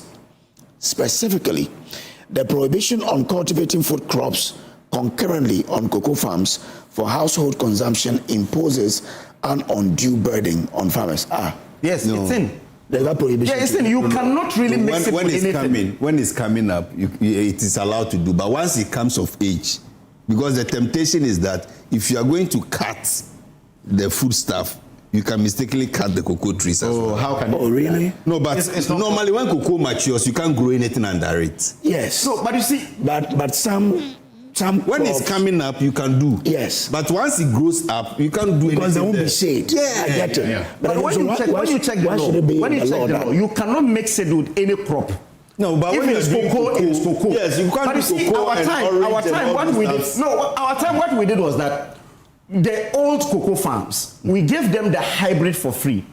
Gave them 1,000 cedis per acre for them to cut the trees. That is the ones that were affected by the solution. By the solution. And again, we gave them suckers of plantain for them to really put them in soda. But now, even when you are growing, that one is allowed. And now it is okay. Now, when you read the law, okay, you finish. What Awal is saying is what the law says. If you have grown the cocoa, it needs some shades to even mature. So once you put the cocoa there, you put suckers in it to protect it. So once the suckers are growing and providing shade, the cocoa grows under it. But eventually the cocoa overtakes the suckers. So the suckers cannot even survive. So even if we can plant cocoyam and we can't plant cocoyam. No, cocoyam grows by force. No, by itself. I'm sure you can't plant it. But you are a hunter person saying, growing cocoyam. Your chief should be angry with you. Now you don't get cocoyam from the land. Nobody grows cocoyam. It grows by itself. No, now it doesn't grow by itself now. Because of the condemn. Yes. The condemn and so on. You are condemning everything. Yeah. The condemn has really changed everything. No. You know, as I said, cocoyam. Cocoyam you cannot prevent it. No, you see what they are talking about. The one you are saying it grows by itself. Yeah. That is the one that grows in the marshy area. No, that is Brubi. Yes. I'm talking about cocoyam. Mankeni Ankasa. Mankeni mostly grows by itself, but like he's saying now, because we spray too much, Mankenis don't grow again. But what I'm trying to say is that I think the law is about mixing cocoa with too much oranges, too much cashew. So you Those are the things. You can't even do it. No, some do. Yes, some do. Cocoa with you see cocoa with oranges and it doesn't hurt. It shouldn't be deliberate. It can be 111. There is not a problem. It happens. Almost all cocoa farms. You have mango. You have oranges. Almost all the cocoa farms. You have some mangoes and oranges. Yes, but like now the law is saying no.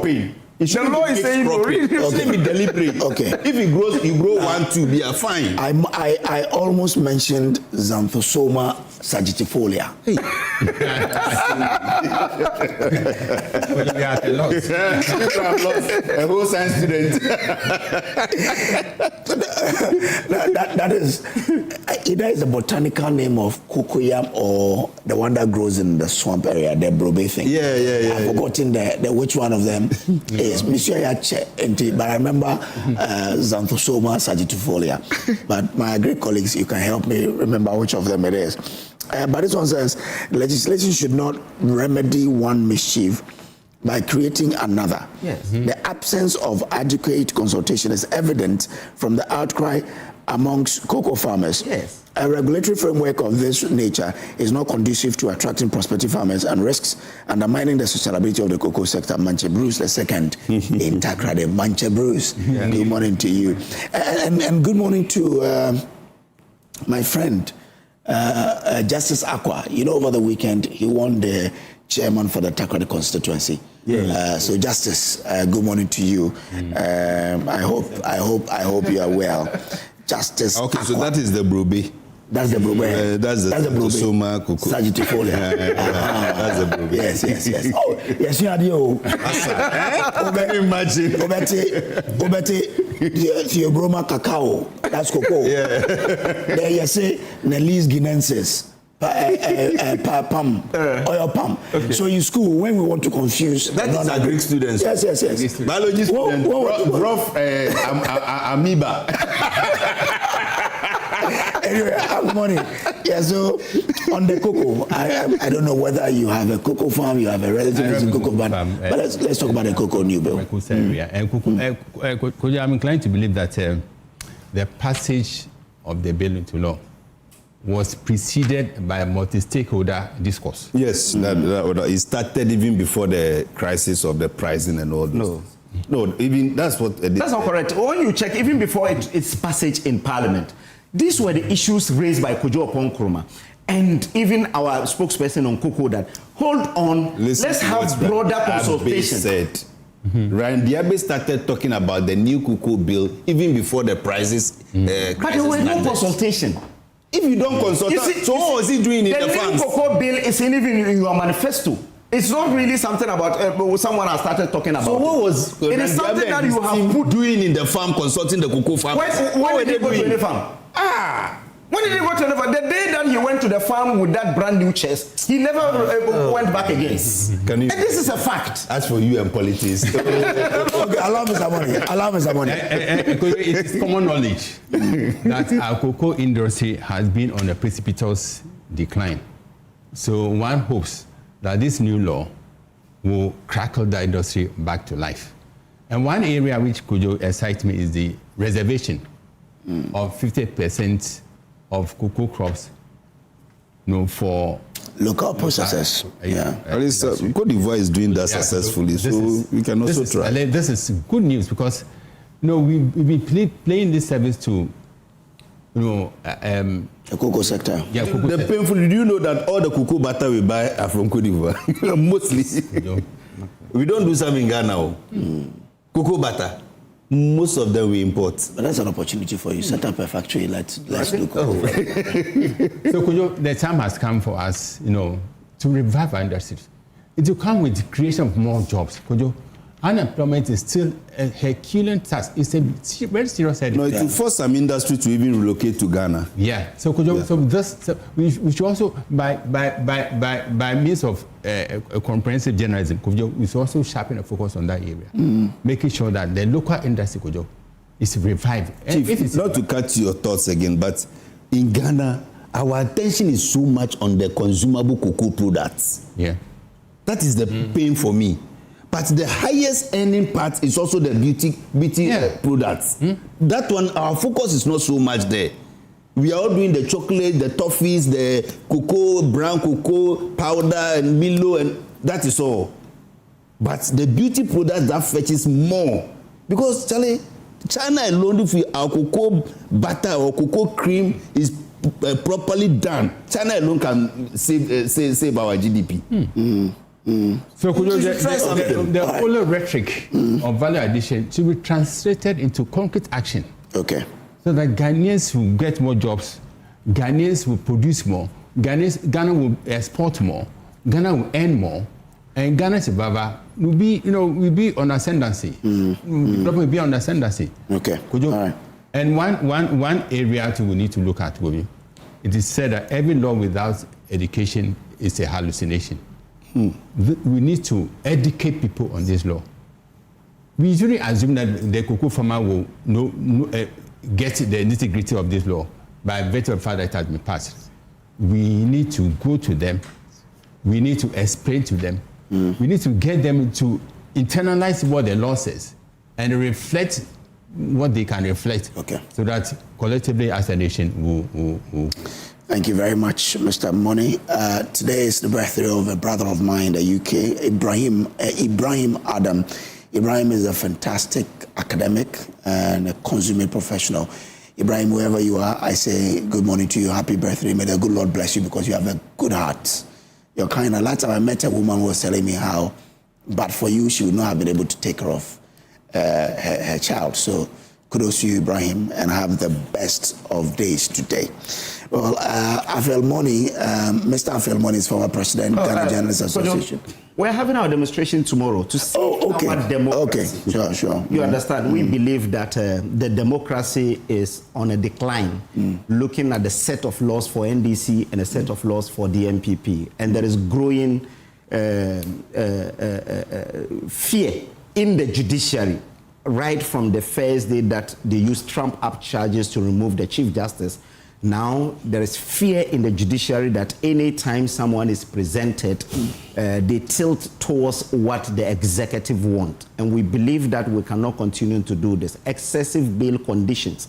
We do not want to come and say, well, our party has come, we also want to do this. It will be unfair if tomorrow, because I don't like Honorable Hussein Donko, because he has served, I just get him arrested, take him to Yoko, spend days there or months there, then at the end you leave the person. We want it to stop now. Okay. So tomorrow we are calling on well-meaning Ghanaians to come out to help us at least protest the decline of our democracy so that we save our democracy.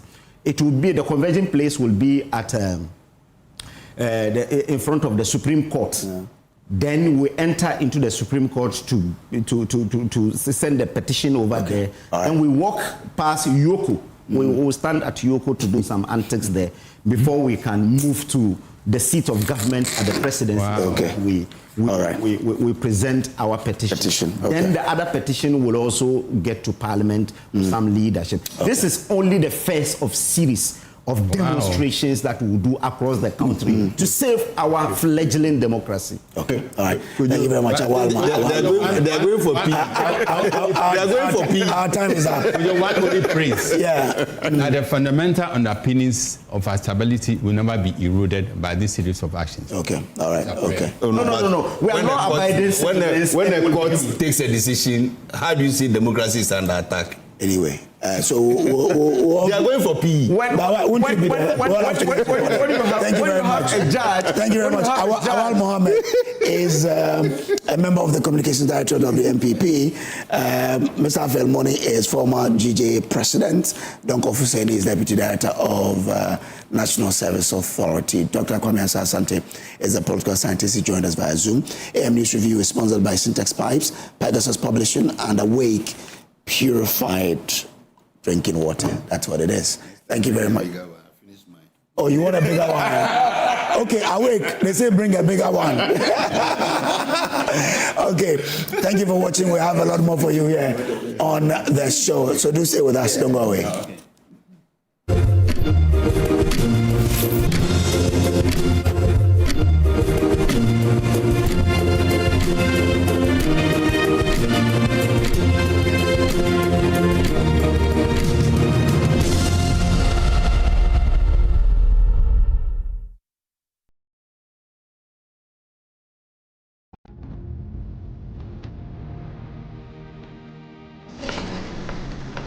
Through every stage of life, let's go. Some things simply stay with us. The spirit of never giving up.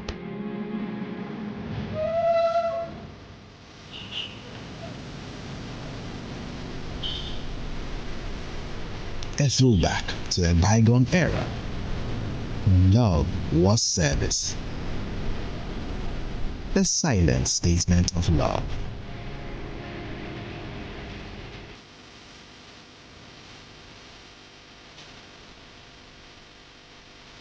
A thoughtful gesture that deepens bonds, balancing work and life.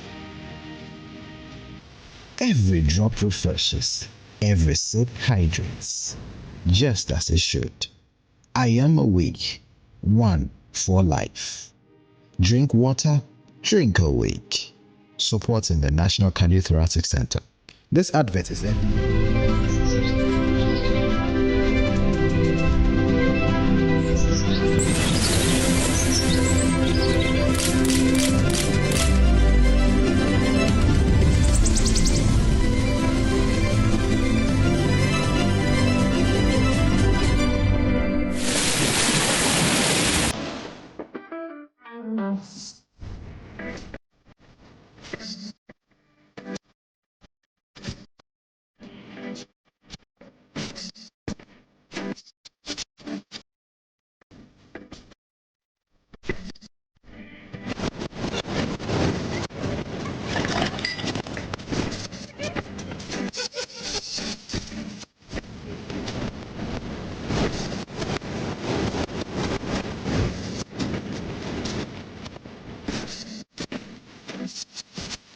Another week is here on the greatest of all time show. My name is Giovanni, and tonight we're bringing you talent. Contestant number 1, let's bring baby girl. Let's bring. You did it for you. Cut. Oh, there is a leakage. Where's the plumber? For quality and durability, insist on Syntex pipes. If you want quality, this be where you belong. Strong, tough, and reliable. Your perfect match to your trusted Syntex pipe. Syntex pipe, it they carry water, no wahala. Syntex pipe, it they make water they flow. Syntex, and you're strong, and you're tough. Messes, bad referee decisions. Don't let your child's grade suffer a bad match. Ensure a straight win this academic season with curriculum-aligned textbooks and interactive tools from Pegasus Publishing.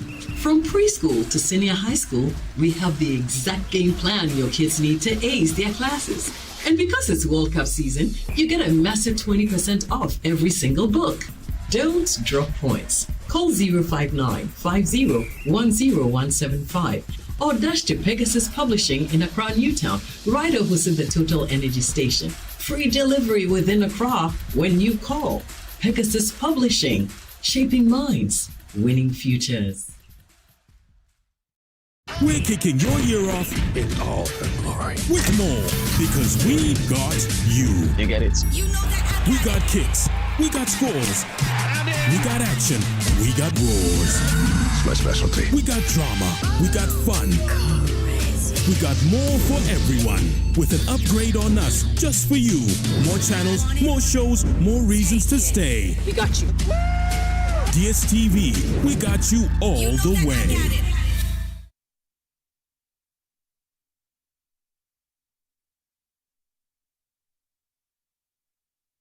This week on the Career Trail. I applied to KNUST, but I wasn't picked. I went to teaching class 1 and class 3 for a year. If I get to come going to teach, I have to be crossing the river. They didn't really want me to do visual arts. Oh, that's a bad then.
All right, welcome back from the break there. Well, the NPP is organizing its rebuilding the party. They started from the flag bearer elections, where they elected Dr.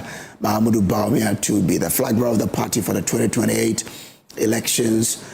They've also done the polling stations. They've done coordinator elections, constituency. They are now getting into the regional elections, national as well. But also the branch elections they are doing in the various diaspora branches. And the UK branch is gearing up for leadership election. Now, whilst it gets ready to do that, let's bring in one aspirant for the chairmanship position of MPP UK, and that's Isaac Apia-Kubi in the UK, joining us for us to have a very beautiful conversation about what he wants to do for the MPP in the UK. Apia-Kubi, good morning to you. Very good morning to your good self, Kojo. Okay, trust all is well, sir. Incredible. God, we have life, so we can only be grateful. Okay. Now, it is our understanding that you've developed a blueprint for the development of the MPP UK branch. People say it's exciting if you look at it. What can we know about this particular comprehensive blueprint that you've developed? Thank you very much, Kojo, and once again, incredibly grateful for having me this morning on your show, and a very good morning to all your listeners. And I want to also extend my greatest regards to our flag bearer, His Excellency, the former Vice President, Dr. Mahamudu Bawumia. Yes, in terms of the blueprint that you just mentioned, of course, just like in your introduction, hopefully by this weekend on the 8th, the NPP UK will be hosting its branch election. And NAS is a very, very, very pivotal part of our external branches. I think it's important. Whoever leads this important wing or branch of our party should have a detailed, thought-out plan to be add more value and align with the national party's vision for 2028. And that's what this blueprint seeks to do. The blueprint, simple document that sort of answer one simple question: how do we bring all the various roles or offices together in a very clear, simple,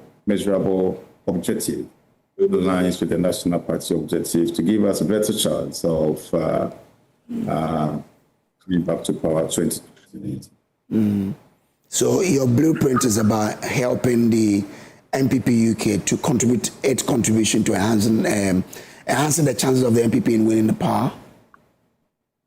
That's exactly what the blueprint seeks to do, Kojo. Of course, I think for every elections you have different, because it's a democracy. You have people contesting, people campaigning with promises, with different things. And I have taken time to look at all the issues that are facing our party here in the UK and also nationally, and you know, some thought processes through, detailing out not just what I seek to do when I have the opportunity to lead the party, but also giving a clear timelines and some measurable outcomes, and what the voters or the delegates here in the UK can hold us accountable for what we seek to do, and all of that. So what is the content of this blueprint? What is it? What is in there? It's a very simple. I have been campaigning on 5 key pillars. Very simple policies that I feel at this particular moment we need as a party. I have been campaigning, you know, throughout the country. We have almost about 18 different chapters, so we refer to Ghana's constituency. And I have had opportunity to engage members of the party, and I see a majority. If you speak to council of elders, if you speak to the youth, if you speak to all the patriots, the consensus are the same. Party to unite for Victory 2028. So in that blueprint, you will see one of the focal points is unity and trust that I talk about, building a united, purpose-driven the UK branch, which will align with the National Party, and having a shared common goal to go into election 2028. Again, voters have told me they want to see more stronger structures for our party. And again, you see that detailing out in the blueprint where I talk about stronger structures for the NPP UK branch, which, of course, obviously, any serious political party that want to win election needs to look at all the structures that are in place. The blueprint also talk about our financial sustainability, going away from election cycle fundraising to a more sustainable, a more strategic fundraising activities, personally with the business communities, looking out for more innovative ideas to be able to sustain our finances so we can be able to support, as you probably be aware, every political party needs funding to be able to run their campaign activities. And then you also see in the blueprint about the members, how we support the members, the member welfare. Of course, any political party is as strong as its members, so we have to be deliberate, intentional about looking at the welfare of these members. Then finally, how we prepare the NPP UK, making it ready for 2028 elections. We are set up as political party to win power, implement policies. If you don't win power, then no policies is good to anyone. So I want to prepare the NPP UK for 2028 elections and in alignment with the National Party's vision and goals. And that is what the blueprint is about. And the detailing out from day one all the way to the 4-year mandate that I seek to lead the party here. Now, one will ask, what is your own contribution to the NPP UK and Ghana that puts you at the forefront of being the one to lead the party in the UK? Thank you, Kojo. I think that's a very important question. For me, I've been incredibly humbled to work with some great patriots in the party from the chapter level, which I'm just the recent past chairman of West London, is one of the active, vibrant chapter in Ghana terms, because I know most of your listeners will be listening from Ghana's constituency. At the branch level, or which is the regional level that I'm seeking to lead, I've also had an opportunity to work with some great patriots. And at the national level, I had an opportunity to be one of the founding members of the West London chapter, build everything from the ground with the lives of great patriots like Dr. Akosua, who then went on to become National Health Insurance Scheme Director. Dr. went on to become the chairman of the Fire Committee here in the UK. And the chapter has hosted a number of great patriots like the former majority leader of Parliament, Honorable Chairman Sabonsu, Miracle Sabuaje, who is a great communicator for our party and the whole. So we built that chapter forward. The branch level, I've been part of a lot of strategic and ad hoc committees. Was part of a committee that contributed and drafted the 2024 campaign strategy for the branch here as part of that, member of the business team as well. And at the national level, again, I've worked with the likes of Dr. Nsiansari, Mr. Martin Chairman, the former Minister of Health, Mr. The minister, the former before the Honorable Kojo came in. We've had in a number of programs. I was very instrumental during the COVID time, in-country distribution, when the country needed it most. And even recently during Dr. Baumia's campaign, I was very instrumental in the introduction of the first electronic bus system to Ghana. So there's a number of experience that I've gathered so far. That's quite. And then in professional-wise, I come in with a lot of senior level management experience, and think that is what we need at this critical time of our party to bring the party back. One of the things the party also needs is financing, and we all know that raising finance for political parties in Ghana is becoming quite an arduous one. Now, what is your game plan in raising funds for your party in the UK and in Ghana as you head into 2028? Thank you. That's a very good question. I think funding political parties is extremely critical because that is what will be able to help you deliver new mandate when during campaigns, and for me, I've had concerns with waiting to elections and doing election cycle fundraising, ad hoc fundraising, which will leave it too late. The good thing is I've spent 18 years of my professional career in the financial services. I run a fully regulated financial service company here in the UK. So I got a lot of innovative ideas that we will be able to help the party here in the UK to be financially sustainable. So I am looking at more sustainable strategy. I have talked about our contribution system. I know the National Party currently has deployed that tiered membership contributions where we have patrons and founding members and ordinary members contributing differently. We have not yet deployed that in the UK, and I intend to introduce that, looking for patrons and then the ordinary members just to drive some the deals coming in. Also, I've also talked about setting up what I call MPP UK Foundation Trust. It is a special purpose vehicle that's to leverage on the membership, the numbers that we have. So individuals or the members can contribute to this funding and we back it with an asset. So it can generate additional income. We have almost about 1,200 members, which I look to increase that number when I get the mandate. And of course, all the financial institutions will tell you it's all about the numbers and the people that you have. And I have never understood why we have not leveraged on this membership. And Okay. All right. We have to wrap up our conversation. Your final words to delegates both to UK and in Ghana. My final words to delegates and to the patrons that are going into this election Saturday, that please, we have an opportunity to create the NPP UK that we want and to give us opportunity to come to power. Assess candidates based on their past record, the experiences they bring onto the table, the policies they put forward, but more importantly, the detailing that they are presenting to you.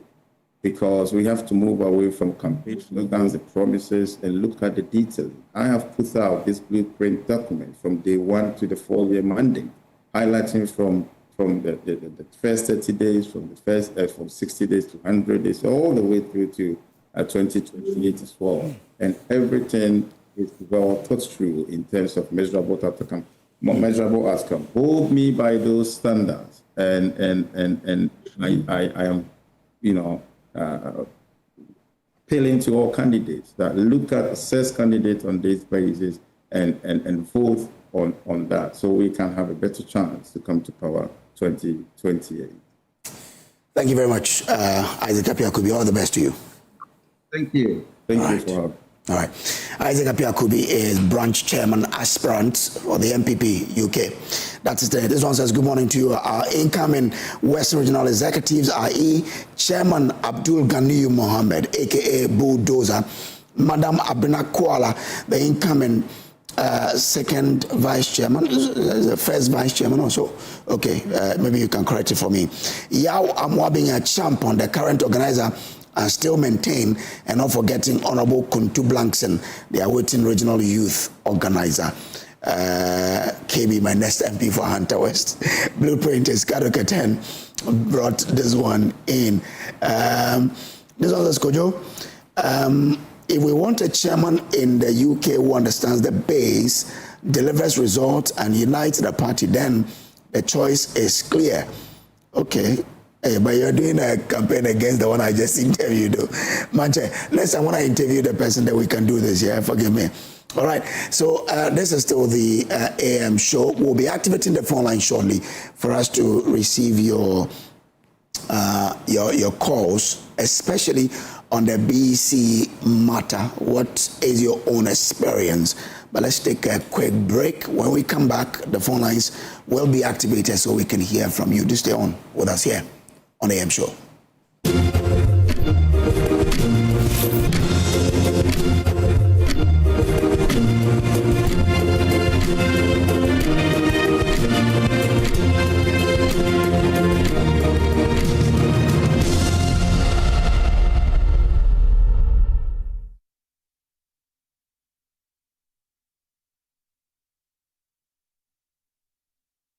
This week on the Career Trail. I applied to KNUST, but I wasn't picked. I went to teach in class 1 and class 3 for a year. If I get to come going to teach, I have to be crossing the river. They didn't really want me to do visual arts. Oh, that's a bad then.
Okay. All right. So let me welcome Emefa Akosua Adeti. Yeah. Hi, how are you? Very well, thank you. I love the hair. Thank you. It's from Hezalamud. Yeah, from the brand your wife wore yesterday. Yeah. You deliver clean and nice. Oh yeah, but Charlie, you guys are good. Thank you so much. You are very good. I mean, it's not because you're my friend, but look, the hairs are good. They're quality, you know. So I hope your day is going well, yeah? Very well. It started quite well. Quite well. Yeah. But we're hearing that there's something happening in Sandema. Okay. We'll get through to Martina to give us an update, but she had reported earlier some flooding matter up north, which had actually destroyed a few homes. So yesterday when we were here, I think Batalia gave, you know, a notice that in his constituency, about several bridges have collapsed because of what's happening there. It means the rains are intensifying up north. Yeah. See, I told you that the weather forecast, they should say it in very simply. I think a lot of people who watch us would agree that all we want to know is, will it rain today? And if it rain here tomorrow, it's not partly, it's too complex. Oh, but it is within ranges. You they say 30%. 30% is less than 60%. Okay. 60% are likely, you know. All right.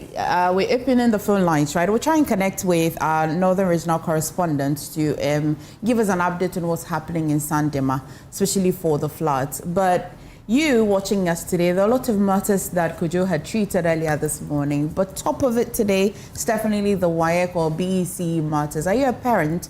Are you a student watching us? You can call us and share your experience. Kojo, one of the takeaways from your conversation with John Capian as well, he spoke on SMS today. He insists that, well, because the numbers are huge, they can't be the ones reaching out. It should be that the association or reach out to consolidate these concerns and then reach out to them so they can see. And then he says it is difficult to know which candidate you're marking is coming from a private school or a public school. In fact, that's the more reason why the Private Schools Association is saying that then it could be a system failure. But how did the system predict that these batch of people are coming from private schools? What is difficult? I think maybe we've heard concerns from the private schools. This does not insulate public students or candidates who may have issues as well. Yes. I don't know if you understand. Yes, I do. So, but the private schools are basing the argument on the fact that historically we are known for a certain level of performance. What we are seeing is not what we are known for. You know. Anyway, let's bring it up to Ghana. Right. Hi, good morning. Thank you for calling us. Share your thoughts or your concerns. Do we have Abdul? Yeah, good morning. Good morning, Abdul. Please go on with your concern or thoughts. Yes, good morning.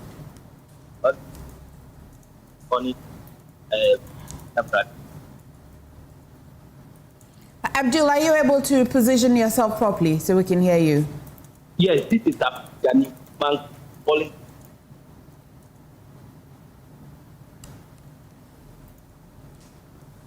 Abdul, I'm terribly sorry about the line. Maybe you want to drop off and call again. If you're watching us, you as well try. Let's see if we can engage you. 03022116191 or 03022116192. Let's try and see if the network will be kind to us. Hi, Prince. You're calling us from Obuasi. Please proceed. Yes. Good morning to all of you. Good morning. And let me say that we are doing a wonderful job. But my issue here is concerning the BC. I don't know how important it is for our education, our educational system. And as a country, do we really need this BC examination? A certificate that is not even hold to even get employment. Is it really necessary for us to teach our study? I've been since the exception of the computer placement, and I've seen my own sometimes countless students who come check their results at my place, and sometimes my sister is very sad. I found a student just 3 days ago. He has bought 3 different churches, all in the name that she does believe what she has bought and as her result is a true reflection of what she should. And this lady has worked for about 3 uncontrollable. And I'm asking myself, a certificate fit cannot be for any job in the country. Is it well fit? It seems like we are not thinking about the kids that we have today. The kids also have feelings. So these kids, they have feelings. They know what is going on. They are some of them are hurt when they see these results. So I don't know, my sister. Is there a possibility of doing something about it? Okay, so what would be? I don't know much about it, but sister, when you see some of the students, how they are sad, crying over it, it's very worrisome. Please, if the authorities can do something about it, I will be very, very, very happy. Thank you so much. Thank you. Okay. You know, he's asking whether it is relevant for us to keep, writing BC when you can use the certificate to work. But that is the basis for you to rise through senior high school, where you can use that certificate to probably work, and then the university as well. So we cannot do away with the certificate. Maybe people suggested what people suggested in the past. We let people progress from JHS seemingly into the senior high school. If that could be done, then of course we can say that maybe we'll do away with that examination. But must we? Because of what? And then he again says the children are worried about their performance. We also need to speak to them. It is not the end of the world. If I tell you the grade I got in BEC, but that didn't prevent me from getting to where I have to get to. So we need to talk to the children that whatever grade you get in the BEC should not be the end of it. That's part one of the concern. We'll address my concern as well. But let's talk to Faustina, who's calling us from Dom. Faustina, please proceed. Good morning. Good morning. Thank you for calling us. I'm calling from Domi. Yes, so concerning the PC, really. Could you please speak up a little? It's really helpful because I know for me, my son, I know what my son can do. You understand? I really teach me to the school that they are in give scholarship. And can you imagine a boy who has completed GSS, applied to a school, took him and teaching his practice and text. And bringing out the soul, his aim is about 21. He wrote all the 10 packets. 15, I've got 15. I've got 15. For me, the thing finished. I think if we can learn from the Nigerians, when they are entering secondary, I think they write down the plan. That's right, for entrance to secondary. Because this BC, it's really helpful. It's really helpful. This year particular is very valuable. Every school is affected. Every school is affected because, and they're referring us because the change of curriculum, changing of the objectives were a bit changed than previously. But it's not good at all. My son is free. For me, from since I got it, because I'm not in improvement at all. Because I know what this boy is. I know which performance. He said that it's a teacher. He is really down. Really down. Because this boy is the best in the class. When the considered was took him as the best student in their class. I could be 50, three that they gave one. This boy is very good in computing. He took the first fight. And very good. Okay. A school, I didn't want to school now. He's teaching in the school. I haven't forget about it. Not one of those but able to apply for teaching and they put him on test and they enrolled him as a teacher. Yesterday we went to his school for this placement. Today, I think the line isn't the best of shapes. Thank you. Well, we're grateful. She has a point, but the line isn't too good. Hardly. I think she's talking about they going to the school and the challenges they are going. You know, parents have gone back to the schools with their children to go and select schools for. And I think some of them are going through some challenges, and that's what she was talking about. Unfortunately, you know, the line isn't that. Yeah, isn't clear. What is your challenge anyway?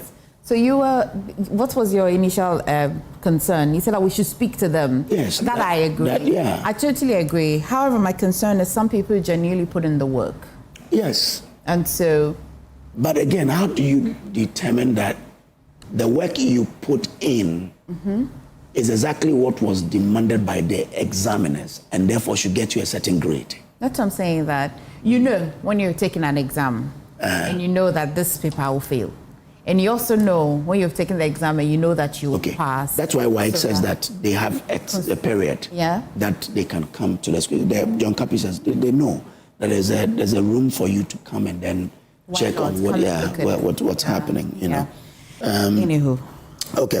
This one says, Kojo, I want if you want a chairman in the UK who understands the base, delivers results and unites the party, then the choice is clear. Richmond Mensah.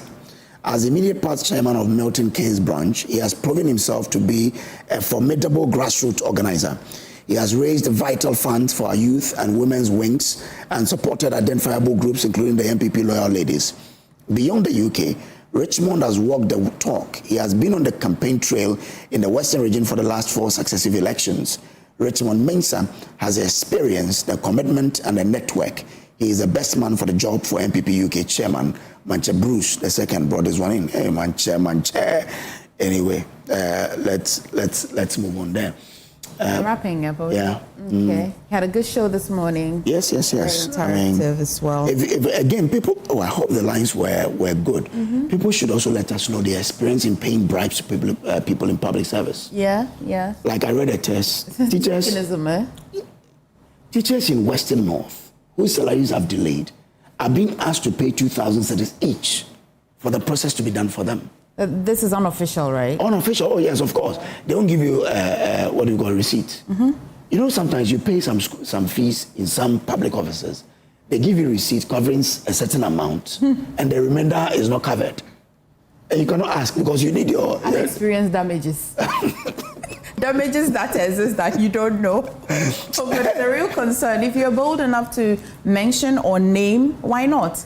It makes the work easier because those who are alleging, if they are told or if they are requested to mention names, they will shy away from it. Yeah. And that makes the fight even more difficult to achieve. But unfortunately, we are unable to pick more calls. We promise to work on our lines so that subsequently we'll have a much clearer conversation when you call us. In the meantime, if you're watching us, you know, so SMS has got a number. They've advertised it that you can check on our social media pages and pick the number. If you're a parent of a BEC candidate and you have some concerns, just put the concerns over there. We're trying to consolidate them and as well provide it for WAEC, so it makes it a bit easy on you. But that's it for today. How was your wife's birthday yesterday? It was fantastic. I mean, from Accra, I guess back home, this weekend, we'll do our own party home, you know. But I trust my father-in-law and my mother-in-law to give her a very good, you know, treat yesterday. So, it went well. All right. So that's it for today. Please stay for Joy News Desk and as well stay for the midday bulletin today. I shall see you later. Okay, let me say good morning to the United Family Connect in Hunter West, Auntie Evelyn, Lydia, and all of the members. Good morning to you. I hope that you keep well. Have a good day. And to everybody who watched us, we say thank you for joining us. Up next is News Desk.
Imagine a family without a home.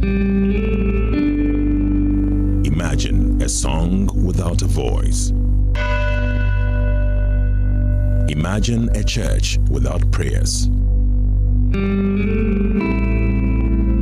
Imagine a government without citizens. Imagine democracy without journalists. Imagine a world without the media. Life is full of issues and stories about people, communities, and governments. Stories that have to be told by well-trained journalists. That's why you can't imagine news without Joy News.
News Desk, I am Amesi Nyameche Thompson. We're live on DSTV channel 421 and GoTV channel 125. In the headlines, more Ghanaians paying bribes. Ghana Statistical Service data shows a sharp rise from 14% to 18% in 2025.